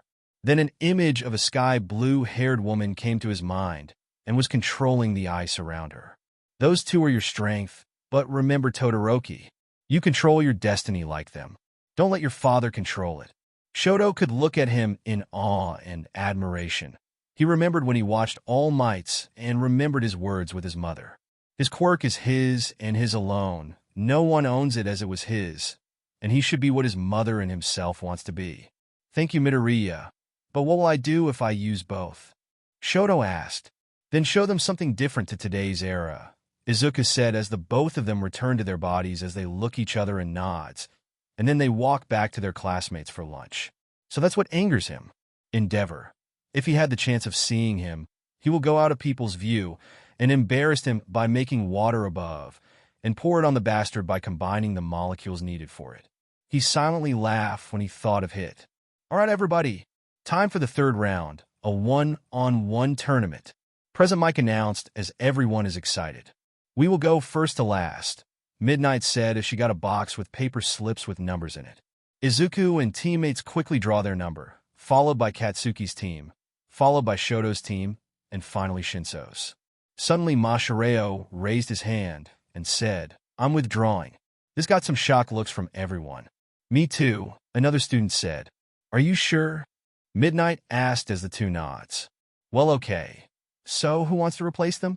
Then two students of 1B filled the spots, which were Tetsu and Ibara. Izuku stared at Mashireo and understood why, since he felt a disturbance when he is near his team. As everyone got their numbers, the screen showed who's fighting who. Izuku Midoriya versus Shinso Hitoshi. Shoto Todoroki versus Shiro Hanta. Ibara Shizuki versus Denki Kaminari. Mei Hatsum versus Tenya Ida. Mina Ashido versus Yuga Aoyama. Momo Yarozu versus Marsha Midoriya. Ejiro Kirishima versus Tetsu. Ochako Uraraka versus Katsuki Bakugo. Izuku looked where Shinso was and already felt a very bad vibe. He then saw Ochako with fear written on her face as he couldn't blame her. Katsuki is very violent. He walked up to her and said, Don't be afraid. Don't let fear control you, and you might have a chance. Ochako felt more calm and said, Thanks, Izuku. No problem, he said with a smile. He then saw Shinso walking to him as the purple-haired teen said, Good luck in our match. Izuku felt his gut telling him to not speak, so he could only nod as everyone went to the stands. Izuku then noticed Mashireo walking to him as he said, So you noticed? Yeah, I had a feeling that something bad will happen if I reply, Izuku said. Then you know what to do? He asked. I know, but I have something in mind, Izuku said as Mashireo looked at him in confusion, and he left for his fight. Kyoka is with the rest of her class in their seats with the crowd as she sit in front of them with Momo and Marsha beside her. Izuku got this, Marsha said as she was very confident of her cousin. No explanations there. Zuzu is always filled with surprises, Kyoka said as she twirled her jacks. Yeah, a man like him can't be beaten, Ejiro cheered in agreement. Suddenly the resident douchebag Nito Monoma looked over the wall that divided his class with 1A suddenly said, Such arrogance from you. All of you in Class 1A are just dash. He was cut off when Class 1B's big sis Atsuka Kendo chopped him to unconscious on the neck. She looked at Kyoka's class and said, Sorry about that. No problem, Marsha said as she waved at her. All right, we are going for the first round of the last event, Present Mike announced as everyone began to cheer. First we have UA's resident juggernaut, Izuku Midoriya of Class 1A. The crowd cheered as Izuku entered the arena with a confident smile as he tightened his bandana. Versus Shinso Hitoshi of Class 1C. Shinso also entered the arena, but with minimal applause from the crowd. Good luck, Shinso said, but he sneered when he saw Izuku, only gave him a nod as a response. Begin, Midnight called out. There is a tense sullen after that till Izuku kneeled on the ground and made a come-at-me gesture. Shinso got angry from that and said, So what now? You're just going to sit there? Izuku didn't took it as he closed his left eye and his right eye glowed. Suddenly, the sound of a strumming guitar and a drums beating are heard around the arena as it gave an amazing beat. Then Izuku's body glowed as something coming out of his body with the same glow, and it finally came out as everyone were either amazed or creeped out. It was an ethereal body of Izuku which glowed in same green color. If you're sick, if you're sick. If you're sick, if you're sick of it. The ghostly body sang as everyone grew confused. If you're sick, if you're sick. If you're sick of it. Izuku's body suddenly charged at Shinso. When everything you do don't seem to matter. Shinso tried to punch him, but Izuku quickly evaded and made his arm straighter. You try, but it's not use.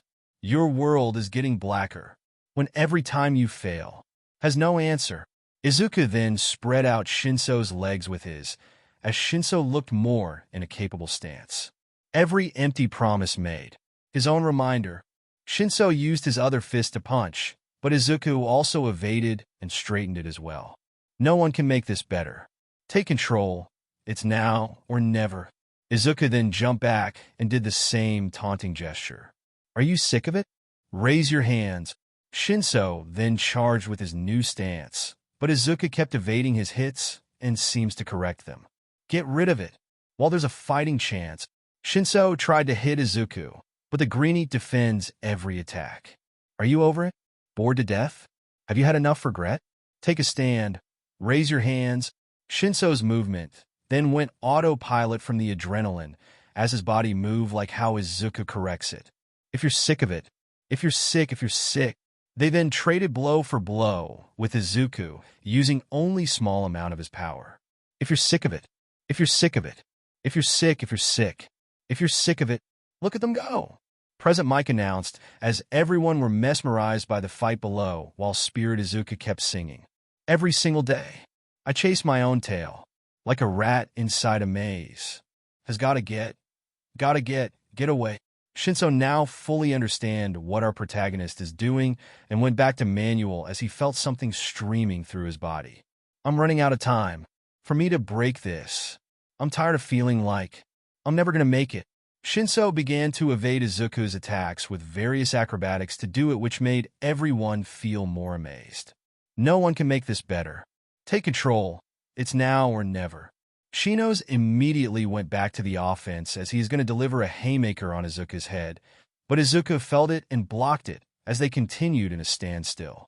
Are you sick of it? Raise your hands. Get rid of it. While there's a fighting chance. Are you over it? Bored to death? Have you had enough regret? Take a stand. Raise your hands. If you're sick of it. If you're sick of it. If you're sick of it. If you're sick of it. I'm tired of it. I'm over it. I'm bored to death. Gotta face this. I'm sick of it. Shinso then felt his body giving out as he is moving slower with Izuku slowly, taking it more seriously. Raise your hands. If you're sick of it. Izuku then sweeps Shinso's legs. Raise your hands. If you're sick of it. He then kicked him on his Shinso's right leg with his other feet. Sick of it. Raise your hands. On the chest. Get rid of it. While there's a fighting chance, to the left arm. Are you over it? Right shoulder. Bored to death. A punch to the gut. Have you had enough regret? A back kick to his ribs. Take a stand. Raise your hands. Izuku reeled in his right arm and gave a strong arm thrust to Shinso's chest. Are you sick of it? If you're sick of it, Shinso is then sent flying by the blow. Get rid of it. If you're sick of it, Izuku suddenly appeared behind him and kicked him up to the sky. Are you over it? He appeared upon him again and kicked him over and over till Shinso reached the clouds. Bored to death? Have you had enough regret? Take a stand. Raise your hands. Are you sick of it? If you're sick of it. Are you sick of it? If you're sick of it. Izuku then appeared above him and delivered an axe kick to the gut as Shinso is sent flying back down. Are you sick of it? If you're sick of it. Izuku appeared slightly below him as Izuku caught him, and both of them crashed on the ground as a large dust cloud covered them. If you're sick of it. If you're sick of it. The spirit them disappear as everyone patiently waited for the dust cloud to dissipate. As it was finally gone, they saw Izuku with Shinso unconscious in his arms with not a single damage on him, and are in a large crater. Holy moly! Present Mike shouted in disbelief from everything. Indeed, Aizawa said as he looked at them without a care, but is actually surprised as well from the display. Hitoshi is unable to continue. Midoriya will advance for the next round. Midnight announced as everyone cheered for the rather extravagant fight. You did great, Shinso, Izuku said as he began his trek to Recovery Girl's office with Shinso still on his arms.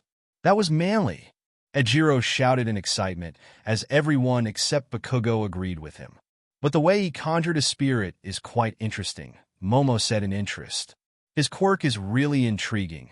Both equal power of both mind and body in one vessel. And this is the result, a powerful, versatile, but dangerous quirk. Indeed it was, Tenya said in agreement. Meanwhile, Shoto silently walked away for his match, but faced an obstacle along the way. In the infirmary, Shinso groggily wake up and saw Midoriya meditating on the opposite side of the room. "I'm glad you're awake, Shinso," Izuka said as he opened his left eye. "From the demonstration you've shown me, I already know that you can beat me, but why help me?" he asked. "Because I can see potential in you," Izuku answered. "People these days only see the obvious effects of their quirks, and not look deeper that their capabilities is only there. You, Shinso, I could see potential deep within you, and you just need help get that. Your quirk is special and can help you become a hero." Shinso slowly teared up from his words as everyone thought his quirk is villainous. But here is one man believing that he can do it. "Thank you," Shinso said. "Anytime," Izuka said as he left Shinos to rest and walked back to his classmates. "That was overboard," Kyoka said as she and everyone were leaning back. "What would be the cause?" "This. Yet too much," Denki said as he looked a little horrified. Right in front of them is a large glacier that Shoto made in an instant that immediately froze his opponent, which was Zero. "Hey guys, what's with the giant ice?" They look who it was, and it's Izuka pointing at the large glacier. Shoto, Denki, Kyoka, and Marcia simply said, "Damn," Izuku said as he reeled in his arm and began spinning it around. "Mjolnir!" Izuka shouted as he hit the air upwards and the top half of the turn to bits in a single blow. "Well, that takes care of that," Marcia said as Endeavor, who is from the opposite side of the arena, used his flames to melt the bottom half. "Well, I'm gonna go now," Denki said as he began to run down to the arena for his match. "Good luck," Marcia shouted. "I will," Denki yelled back as he winked at the female Midoriya. Now with the giant ice block out of the way, time for our next competitors. President Mike announced as everyone were excited. "This will be interesting," Izuka said as he took his seat beside Kyoka. Introducing the assassin from Class B of the Hero course, it's Ibara Shizuki. Versus the living lightning bolt from the Hero course, it's Denki Kaminari. President Mike announced as the two students entered the arena. "Now let's dash." "Excuse me," Ibara cut him off. "What do you mean by assassin?" "I'm only here to take victory, not someone's life." Sorry." President Mike apologized very loudly. "In the first place, I entered you today to give hope and salvation to everyone," she said as she went for a praying position. Did you say before when you visited us 5 years ago that you made a friend after you left the church from your session there?" Izuku asked his cousin. "Yet is her. Ibara and I always hang out from time to time till I went back home to Brazil," Marcia explained. "Do you mind asking her to join us if she likes?" he asked. "If I can, but let's see," she said as they went back on looking on the fight. "Is it not too late for you to surrender?" Denki asked innocently. "Then I can't show my abilities, so no," Ibra said. "Then sorry about this," Denki said as electricity coated his body. "Hiration!" he shouted as he disappeared in a blink of an eye and appeared again in front of Ibra with an electrified fist. Ibra quickly turned around and shouted, "Faith's shield!" The vines on her head then formed around her like a cocoon as Denki's fist collided on it, and a burst of electricity traveled around the arena. The vines then moved on its own to restrain Denki, but the blonde immediately got out of there in seconds and appeared again from where he once stood. Denki tried again and again to get close, but the vines keep getting in his face. "I hope this works, or this gonna hurt," Denki muttered as he focused his electricity on his arms that took the form of giant bird wings, and lingering electricity are formed as tail feathers. "Such beauty," Ibara muttered in awe on what Denki is doing. "Ah, this hurts. Well, no pain, no gain." Denki thought in pain as he felt his skin burning. He then flapped his new wings and surprisingly flew up. Such an amazing feat. Kaminari just made wings just out of electricity and mastered flight. President Mike announced. He surely have a lot of control to make the electricity go in a solid-like state to properly fly, but the look on his face showed that this is second time thing doing this, Aizawa commented. Denki continued to fly up as Ibara's vines continued to chase him, but they were out of reach. "Now!" Denki shouted as he then began to plummet down face, first with his wings tucked around his body. "Faith's shield!" Ibera then formed a cocoon again with her vines to block the upcoming attack. Denki continued to plummet down as he grit his teeth when the wind is slowing him down.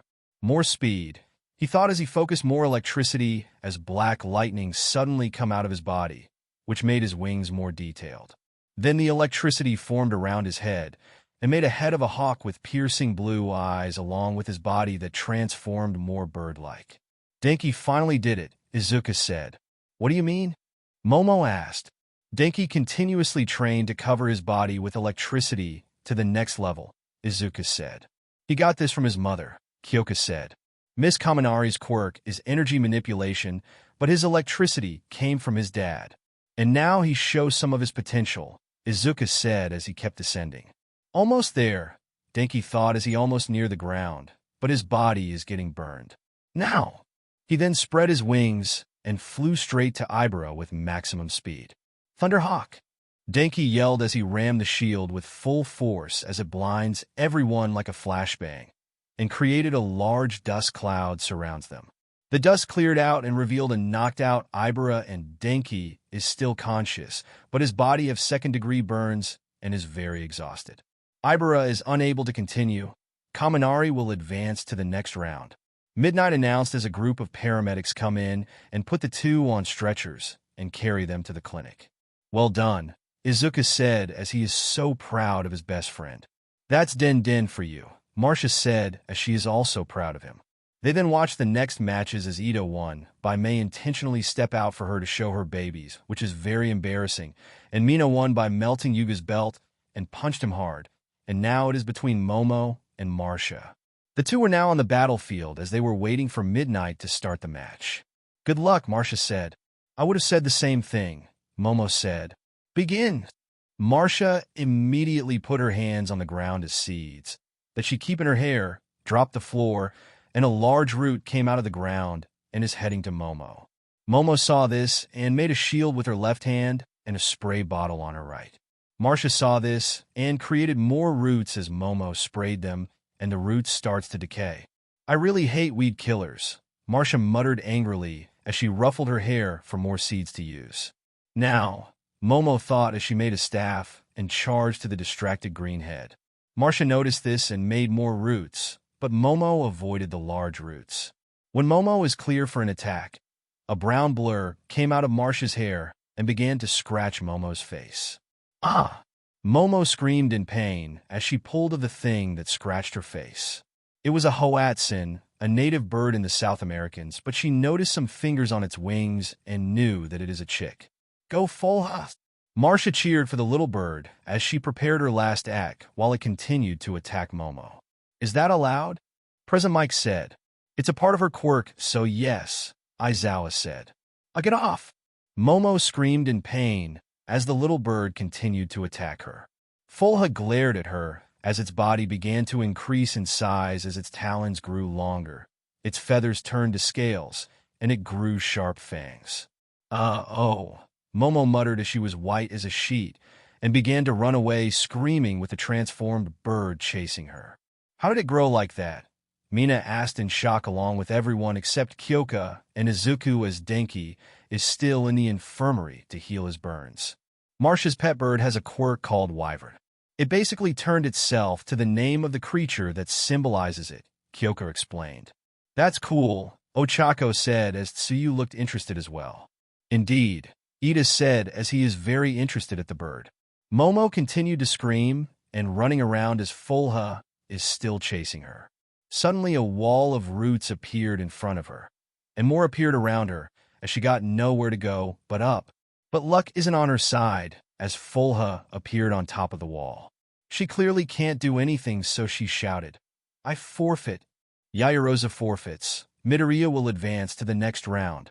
Midnight announced as the walls around Momo went back inside the ground, and she saw Marcia in front of her. Good match there, Marcia said as she reached out her hand. Momo smiled as she accepted the gesture, and both of them went back to their classmates as the other competitors waited for their fight. Meanwhile, deep inside Izuku's subconscious, Zen felt a familiar energy as he saw his tail turning white. So it's time for the next stage. Zen said to no one but himself as he watched a single pink flower blooming on the branches of the tree. The psychic's gift will reveal itself soon. The last matches were already done, but Izuku wasn't happy with one of them.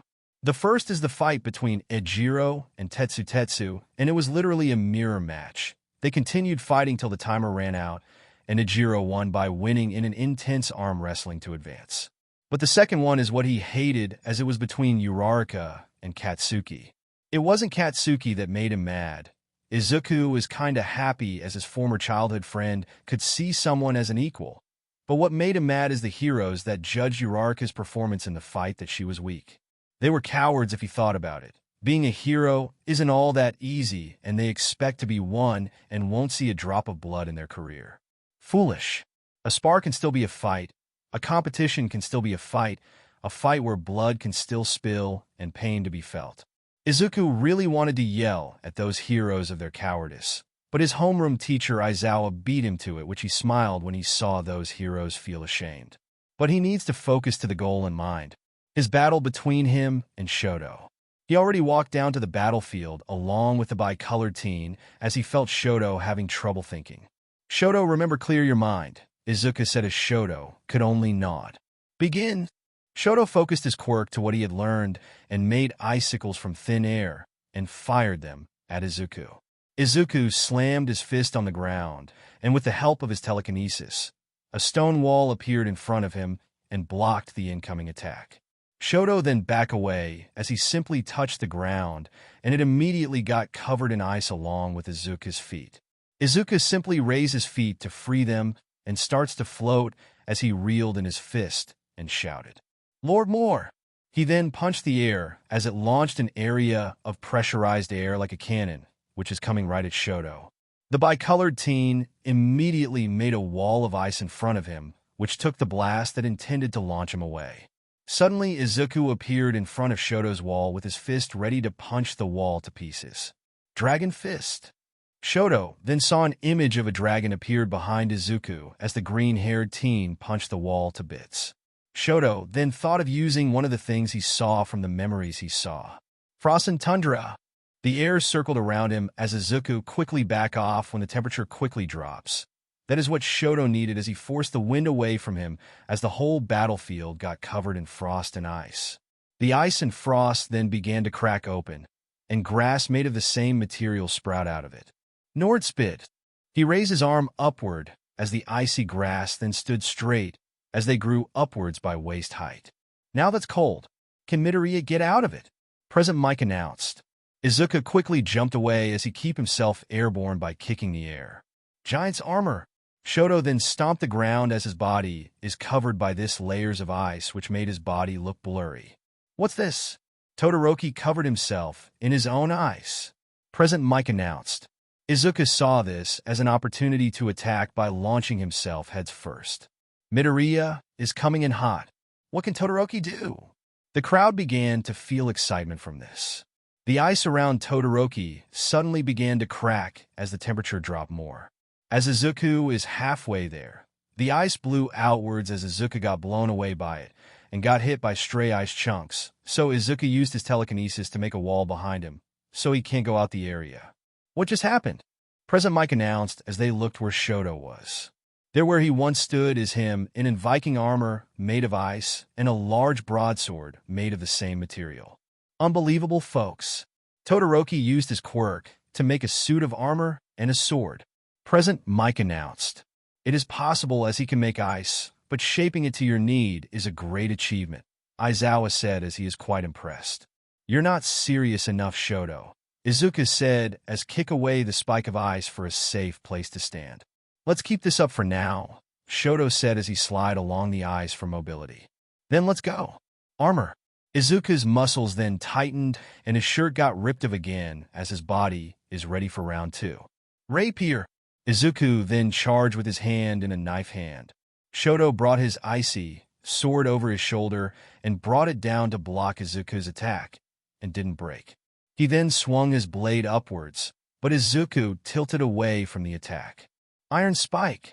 Izuku then thrust his elbow to Shoto's armor. It's jolt. Shoto quickly made a circular shield to his unguarded side to block the hit, and kicked Izuku away from him hard. Izuku is then sent back slightly from the kick as he stopped himself by puncturing the ground with his feet. Izuku then stood straight as he tightened his fist and jumped high in the air. Shoto still remembered what the green-haired teen did back in USJ as he slams his sword to the ground and shouted, "Separus Johnspreen." Then a dome of ice appeared around him as he waited for the upcoming attack. Izuku then is going down fast with his left leg raised as he shouted, "Hell Axe." Izuku's attack connected to the dome's surface and broke through, but he immediately saw Shoto with his right arm took the form of a cannon. "Crud," Izuku mumbled as he quickly evaded a ball of ice that came from Shoto's arm cannon. "Man, this fight is getting intense," Present Mike announced as everyone are really getting excited. Shoto then fired another shot, but Izuku swatted away with the back of his hand and made a sword out of concrete. As Izuku got close, the two of them are now battling with their created blades as they clash slash by slash. "Is that all?" Izuku asked as he blocked another attack. "Then let's go beyond," Shoto said as his body began to heat up. "Aegis." Izuku again toughened his body as he quickly back of when Shoto's body combust in flames. "Phoenix Flames." They Shoto shout as the flames cleared out and his armor is glowing red hot, and a cape of fire hang on his shoulders. "This is really incredible, folks. Both sides are not backing down till one falls," Present Mike announced as some of the audience are cheering for them. "This will be the last attack," Izuku said as his aura is growing in size. "Indeed it will," Shoto said as flames grew stronger. "Shoto." Then the two heard the shout of the number 2 hero, Endeavor, as he rants about of accepting his powers, but the two only ignore him. Leak and Dash, Izuku's hair grew longer as the hair on his arms are like fur and his nails are more sharper along with his teeth. Verdon's Dash, Shoto's armor, then gained spikes and a mane of pure flames. Hunter Dash, Izuku then crouched down with his claws waiting to meet flesh. Under Dash, Shoto's sword then combust as he prepared to strike. "Fong! Gang! Cementas!" Midnight called out to her fellow hero as the cement user nods and created multiple walls between the two. Both Izuku and Shoto then rushed each other with Shoto bringing down his sword to launch a large stream of flames, and Izuku slashed downwards to make a large flying slash attack. Both attacks collide on the walls and made a large explosion that covered the entire battlefield as everyone covered their eyes. The blast then died down as everyone looked to who won, and were surprised to see Izuku standing proudly with burns on his body and Shoto laying on the ground with a content smile on his face as his armor and weapon are broken to pieces. Todoroki is unable to continue. Midoriya will advance to the next round, Midnight announced as everyone cheered really loud. With Class 1A, the class were very amazed on witnessing Shoto's flames and Izuku's slight transformation. "That was awesome," Ejiro yelled in excitement along with Mina. "It is really amazing to watch. This is what someone's potential can bloom," Tenya said. "Go Izuku!" Kyoka cheered for her boyfriend as Denki, who was beside her with bandages around his body and is taken care by Marcia, is also cheering by waving a green flag with the yin-yang symbol on it. Unbeknownst to them, Katsuki is glaring at the two with hate and jealousy as he clenched his fist and grit his teeth in anger. "I'll show them." "Oh, that's much better," Izuku said as his burns are now gone. He is in the infirmary with Shoto on a bed as they were healed by Recovery Girl. "Your endless stamina still baffles me," Recovery Girl said. "Do I need to explain my quirk again?" Izuku joked as Recovery Girl shook her head with an amused smile. "Just go back to your friends. I can handle your classmate," Recovery Girl said as Izuku jumped off his bed and went out to go back to his class. When he was halfway there, his consciousness suddenly went to his mindscape as he is now sitting on a branch with Zen. "Why did you bring me here, Zen?" Izuku asked. "Because of this," the wolf said as his body shrinks, his fur turned white, his tail grew larger and fluffier, his eyes turned to what Een looks like, and gain a skull mask like the Black Spirit. "Hello, pup."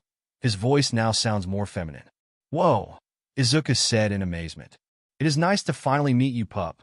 My name is Yang, your powers that help you increase your mind, the white spirit introduced. You're more rational than Ian, Izuku said as Yang just rolled her eyes. That brute is stubborn as a mule and is bloodthirsty as a hyena. Of course he's not rational because of that thick head of his, Yang said as she brushed the tip of her tail on Izuku's head. So what now? Wake up for now and go watch you friends. I will do something first, so say my name if you need me. Izuku then felt a strong pull on his body as he is being pulled to the sky, and he is suddenly back in the real world. Well damn, he could only mutter as he went back walking to his seat with his classmates. Hey Zuzu, are you okay? Kyoka said as she checked her boyfriend's face for ant injuries, despite knowing his body resistance, but she isn't sure when she saw the burns on his body when he battled with Todoroki. I'm fine, Kyo, Izuku said with a smile. So nicknames now, huh? Mina asked with a teasing smile as the two get flustered. Well, why shouldn't we? Izuku asked as Mina thought about it. Yeah, you're right, Mina said as she sat back down. How did you do that? Kyoka whispered to him. Yang woke up and boosted my rational side. Izuku whispered back as Kyoka could only shrug. Him awakening his other spirit is going to happen eventually, and it seems that they are in peace unlike Ian. Hey, Den's match is almost done, Marcia said to the two as they looked at the battlefield and saw Tenya using his speed to outpace Denki's Hiraishin. Apparently, Denki learned to use his quirk to boost his healing. Tenya tried to charge at Denki again, but proved ineffective as Denki is much faster and knocked Tenya out by punching him with an electrified fist, which gave him the win. Well, I knew that would happen.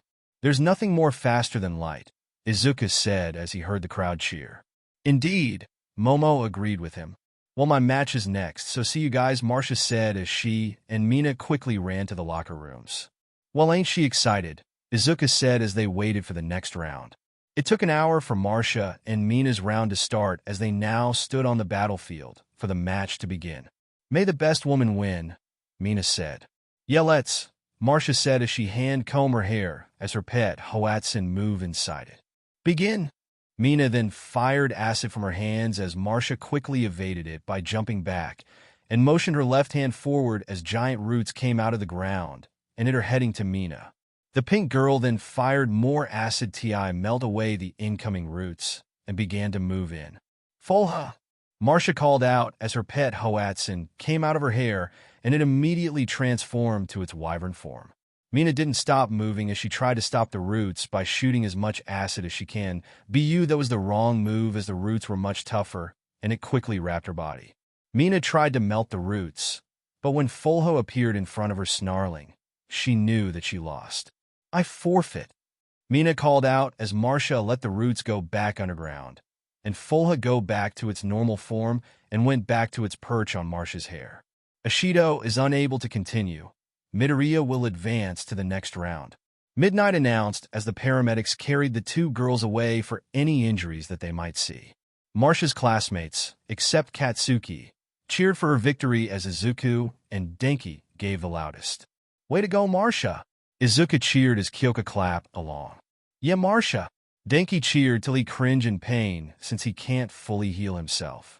That girl is a force to be reckoned with, Zen commented as he is quite happy to his host cousin win.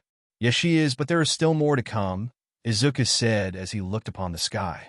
There is still more to go, and he must be ready, cause his new powers are waiting for him to unleash it. After checking if his cousin is okay, Izuku went back to his seat next to Kyoka as he watched the current battle. It was between Katsuki and Ejiro, and Katsuki beat him by blowing Ejiro off the ring, so it's the final half of the tournament.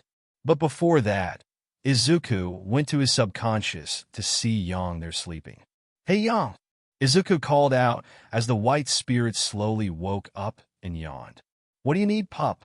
She asked as she stretched her body. What do I now? I'm fighting my best friend, and I don't know what to do.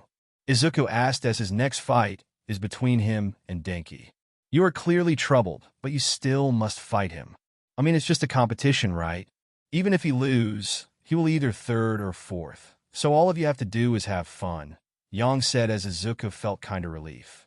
That's kind of helped me a little, Izuku said as Yang chuckled. Then go out there, pup, she said as Izuku was being pulled out of his subconscious, and went to grab something to eat. Izuku entered the stadium's cafeteria as he saw Tenya looking very saddened. "Tenya, are you all right?" Izuku asked as Tenya slightly flinched and he looked to the young juggernaut. "I'm fine, Midoriya," Tenya said with a strained smile as he left. Izuku could only frown till someone elbowed him on his sturdy chest. He looked who it was and saw that it was Kyoka. "Is anything wrong?" Kyoka asked. Izuku looked back to where Tenya left and said, "It's Tenya," and he felt very, very sad. Kyoka sighed and said, "Let it go for now. He just needs some alone time." Izuku hesitated till he could only accept it. "Yeah, I'm not much for small talks." "Yeah, your fist does," Kyoka joked as the two laughed with each other. "All right." Ken, Izuku, Midoriya, and Denki Kaminari come to the battlefield. President Mike announced. "Well, that's my cue," Izuku said as Kyoka kissed him on the cheek. "Good luck," she said as Izuku left for his match. Izuku and Denki are now face to face in the battlefield as the crowd goes wild. "Well, sooner or later, we would face to face," Izuku said. "And this is it," Denki said. "Begins." Lion Fist. Thunderhawk. In a blink of an eye, the two clashed in immense speed as Izuku used his left fist and used his right covered with electricity. The two then move away from each other in immense speed as they exchange hit for hit. Like two beasts fight to who is best. The werewolf and the thunderbird. Axe.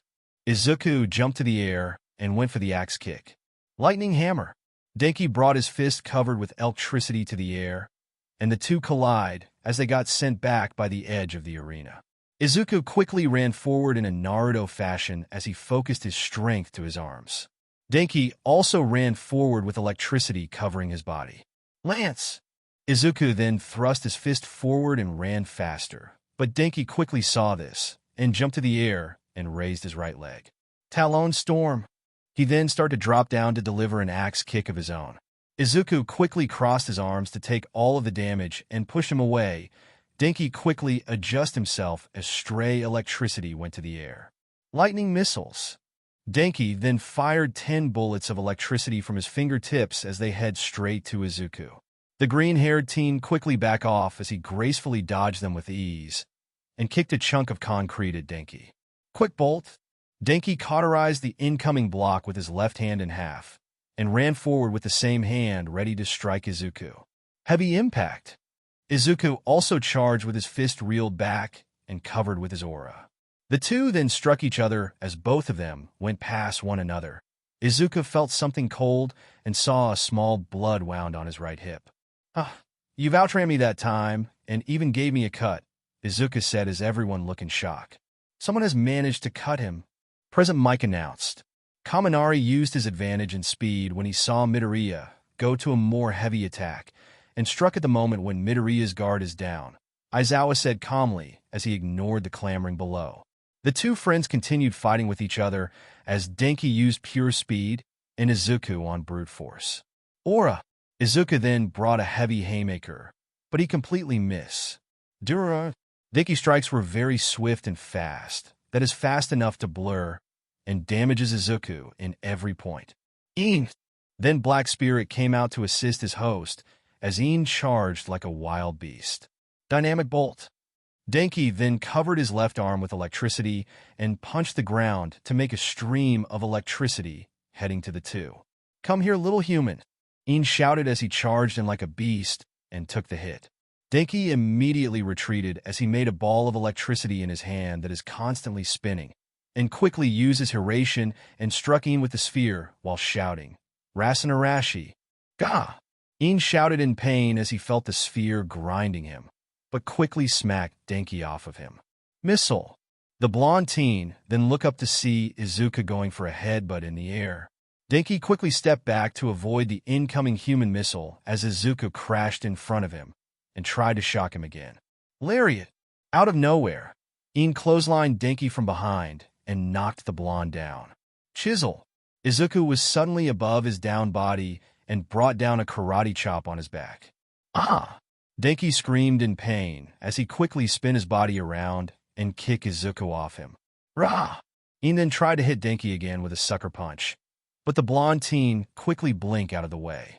Een then felt a large jolt of electricity to his side and fell over.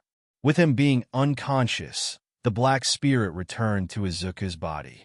Izuku stood in one place as he is slightly spasmed as some of the electricity managed to hit him, and Denki stood opposite of him as he is running out of steam. "Well, this is it," Izuku said as went for a horse stance and tried to control his spasming body. "You got that right," Denki said as he reached out to the sky with his right hand as a spiraling ball of electricity is on his hand. "Ha!" Izuku then let out his aura as his ears gained a pointed tip and fur grew on the back of his hand. Denki, meanwhile, the ball of electricity slowly grew in size as he slowly bent down from the weight. The two slowly walked to each other and ran in full speed. Full moon dash, Izuku crossed his arms as his aura forms long claws. Otama dash, Denki then pushed the now giant ball of electricity forward as it intends to shock and grind its target. Blood cross. As Izuku was close enough, he then did a cross chop and a flying cross slash attack went straight to Denki. Rasenarashi. Denki then threw the ball of electricity with all of his might as it slowly approaches the incoming attack. Cementos immediately create a thick of concrete between the two attacks. And as the two attacks hit one another, it caused a massive explosion that caused a bright flash and heavy smoke around the arena. The smoke cleared out as the crowd looked at what happened. They then saw Izuku on the ground paralyzed from all of that electricity, and Denki was knocked unconscious. "It's a dash. I still stand," Izuku shouted with a snarl as he forced his body to sit up and froze again. Kaminari is unable to continue. Midoriya will advance to the next round. The audience began to cheer as medics came in to carry the mid-posed Izuku and unconscious Denki.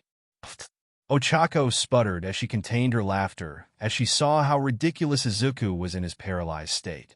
But Marcia wasn't. "Ha! He looks stupid." Marcia laughed at her cousin's problem right now as she clutched her stomach in pain. "Hey, stop that," Momo said as she tried to scold the still laughing Midoriya. Katsuki, meanwhile, is glaring at where Izuku and Denki exited. "That F** King Deku. He think that he would steal my thunder, then I'm going to make sure that he stays F** King down," he thought angrily as he went down to the arena with Ejiro.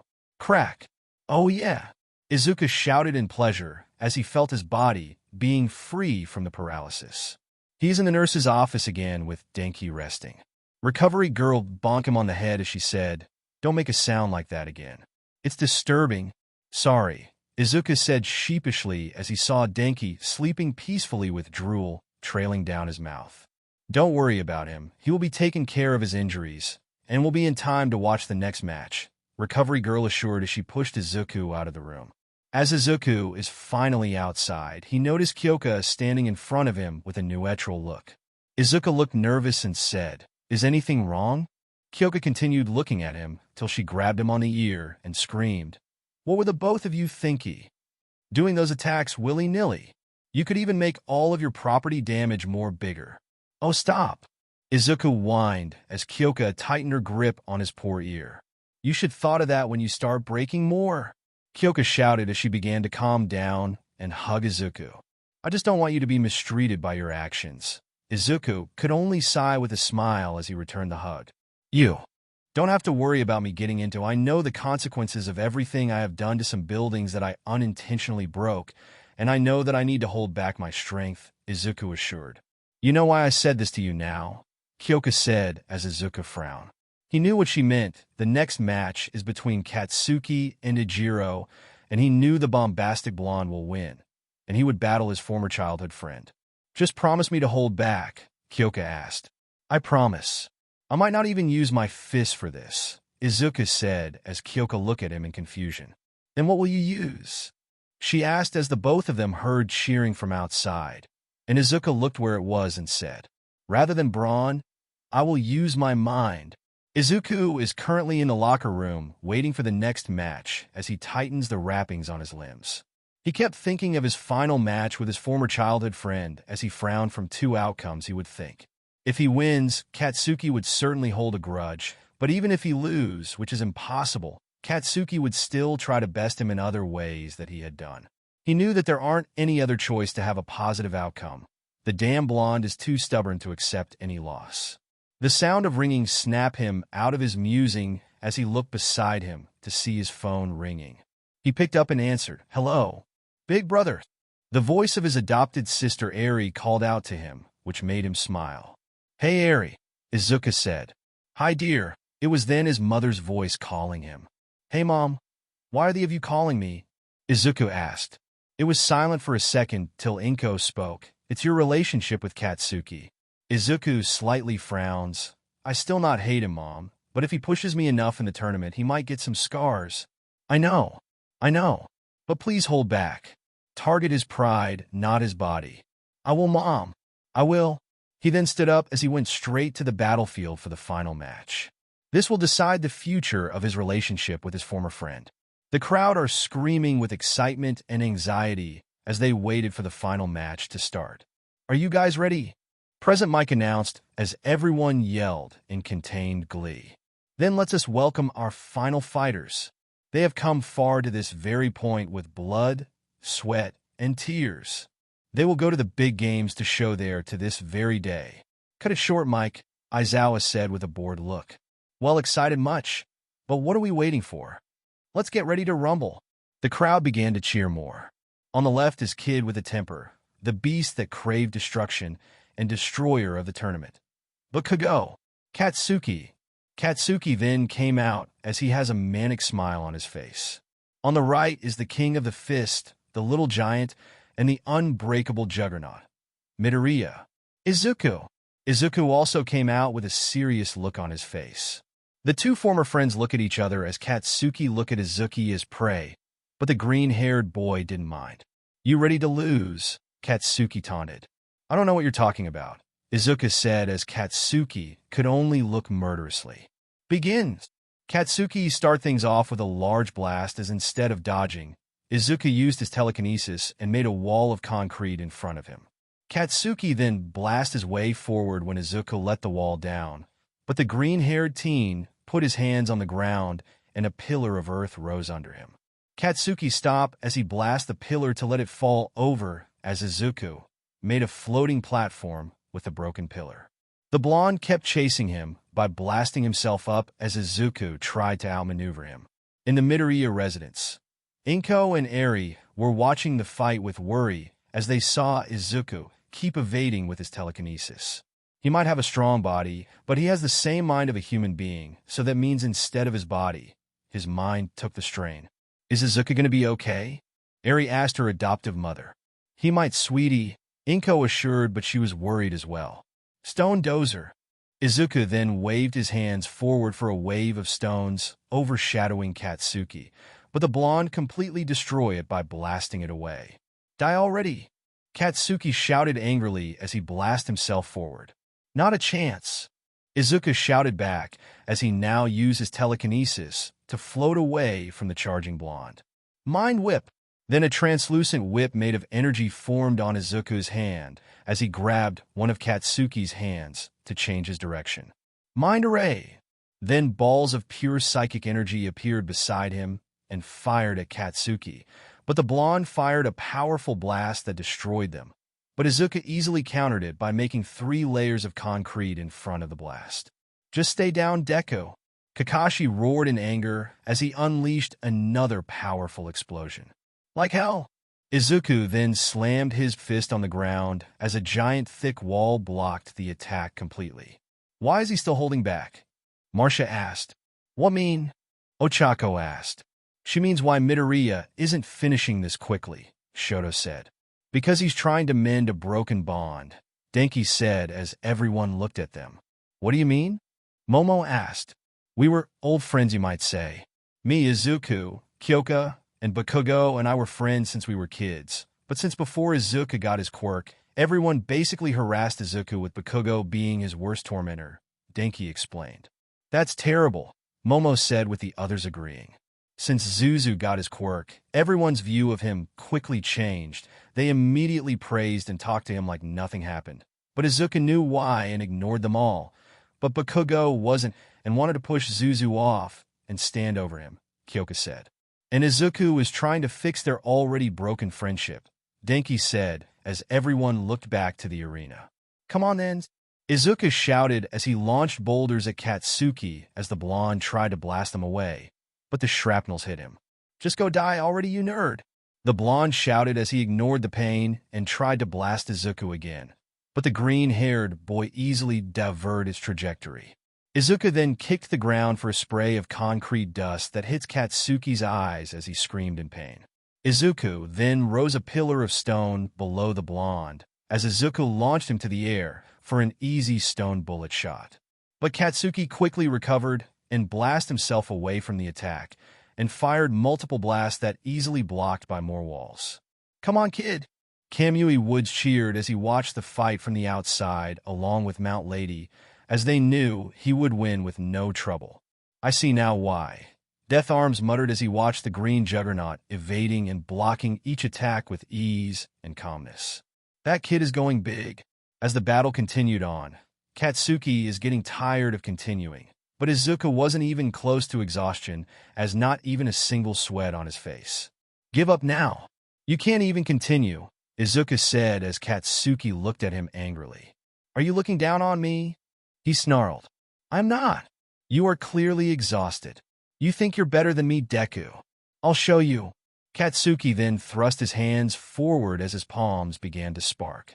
Then a massive explosion rang to the stadium as the rushing bubble of death went straight to Izuku, but Izuku didn't deter. As the explosion went closer, Izuku didn't move as he let it consume him, which made everyone scream in panic. Katsuki was now totally exhausted as his hands were getting numb from overusing. When the explosion passed, everyone were shocked to see Izuku still fine, but he was in his backup shorts since his uniform was burnt, but let his perfectly sculpted body to show to everyone. "Then let's finish this then," Izuku said as Katsuki felt his anger boiling. Then something white came out of Izuku's body to reveal itself to be Yang with her large snow-white tail in full display. "Ready, young Midoriya?" Yang asked. "Don't be all might right now," he thought as he focused all of his psychic energy between his palm as it slowly took form of a pink ball of energy. Yang then focused her telekinesis to make Katsuki still, and with him exhausted it was really easy. Izuku then moved forward with the ball still in his hands as he prepared to push it forward. Katsuki could only look helplessly as Izuku ran up with the psychic ball in his hand, and he then closed the distance as he looked up to see the anger on Katsuki's face. "You're still the best." Katsuki's eyes widened in shock before the ball was pushed to his gut. "Psycho Bomb." Izuku then pushed the ball in, and the psychic hold that held Katsuki disappeared and he was launched back by the ball, and it exploded to a flash. It then cleared out to see Katsuki knocked out on the grass as he laid there with his eyes rolled back to his head. Bakugo is unable to continue. Midoriya is the winner. The audience then cheered at the very one-sided battle, but it was still enjoyable. Above the stands of the rest of Class 1A cheering on as well. "Yeah, Midoriya!" Ejiro cheered along with Mina as their fists were high in the air. "Yeah, buddy!" Denki also cheered as Marcia hugged by his side with Kyoka shouting compliments to her boyfriend. "It was one-sided, but with how long it took is very impressive," Momo said. "Agreed.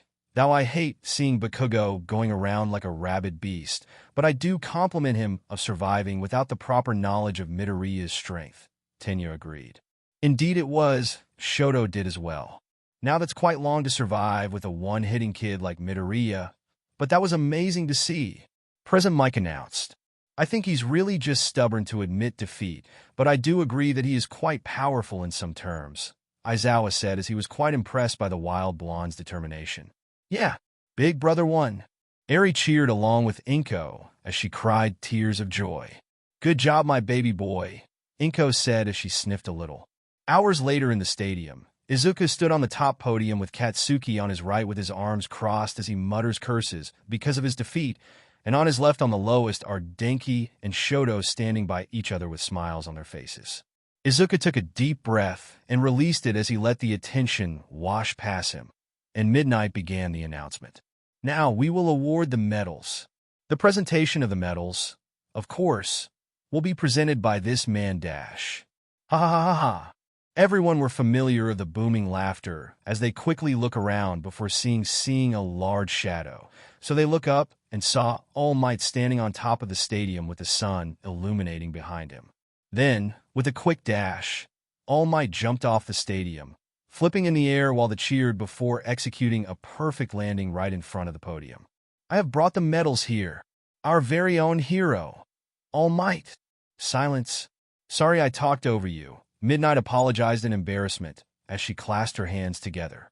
The audience were now discussing on how lucky the first years were for having the #1 hero watching over them /. "Now then, All Might, please present the medals, starting with the third place," Midnight quickly said as All Might nods, and he passed over the medal case so he could present the first one to Denki.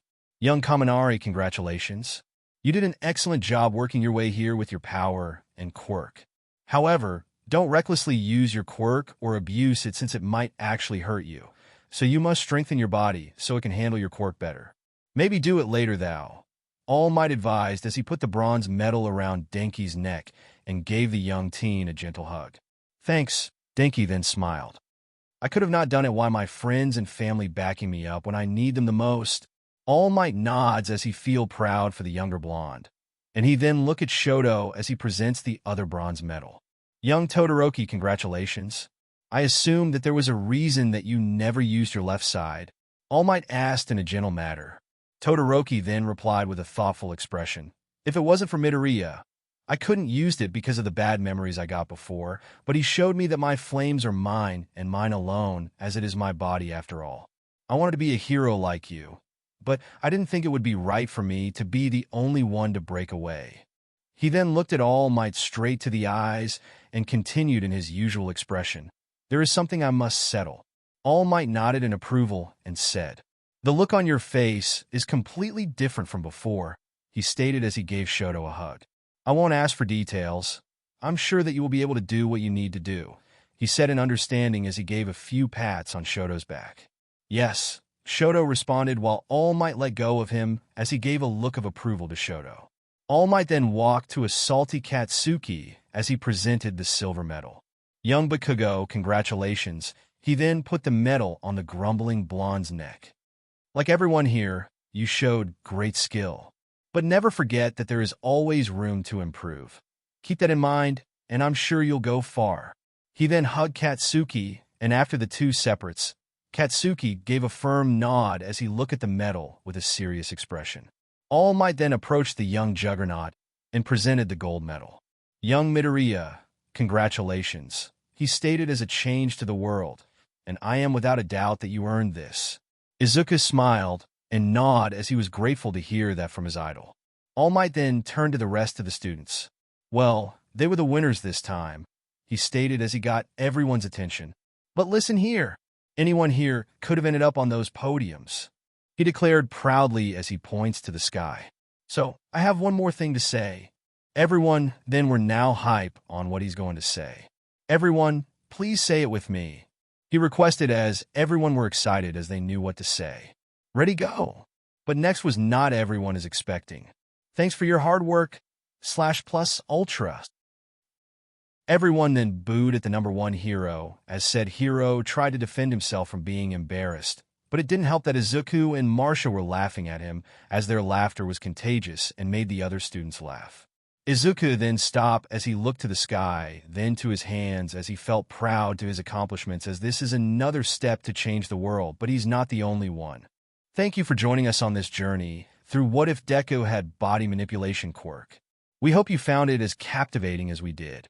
A big thank you to Blazing Victini09 for creating such an engaging story. Don't forget to visit their profile on fanfiction.net for more fantastic works. The link is in the description below. If you enjoyed this video, please give it a thumbs up, share it with your friends, and subscribe to Zenin Fanfics for more intriguing explorations into fanfiction and fantasy. Your support helps us create more content like this, and we love hearing your thoughts and suggestions in the comment section. See you soon in the next video.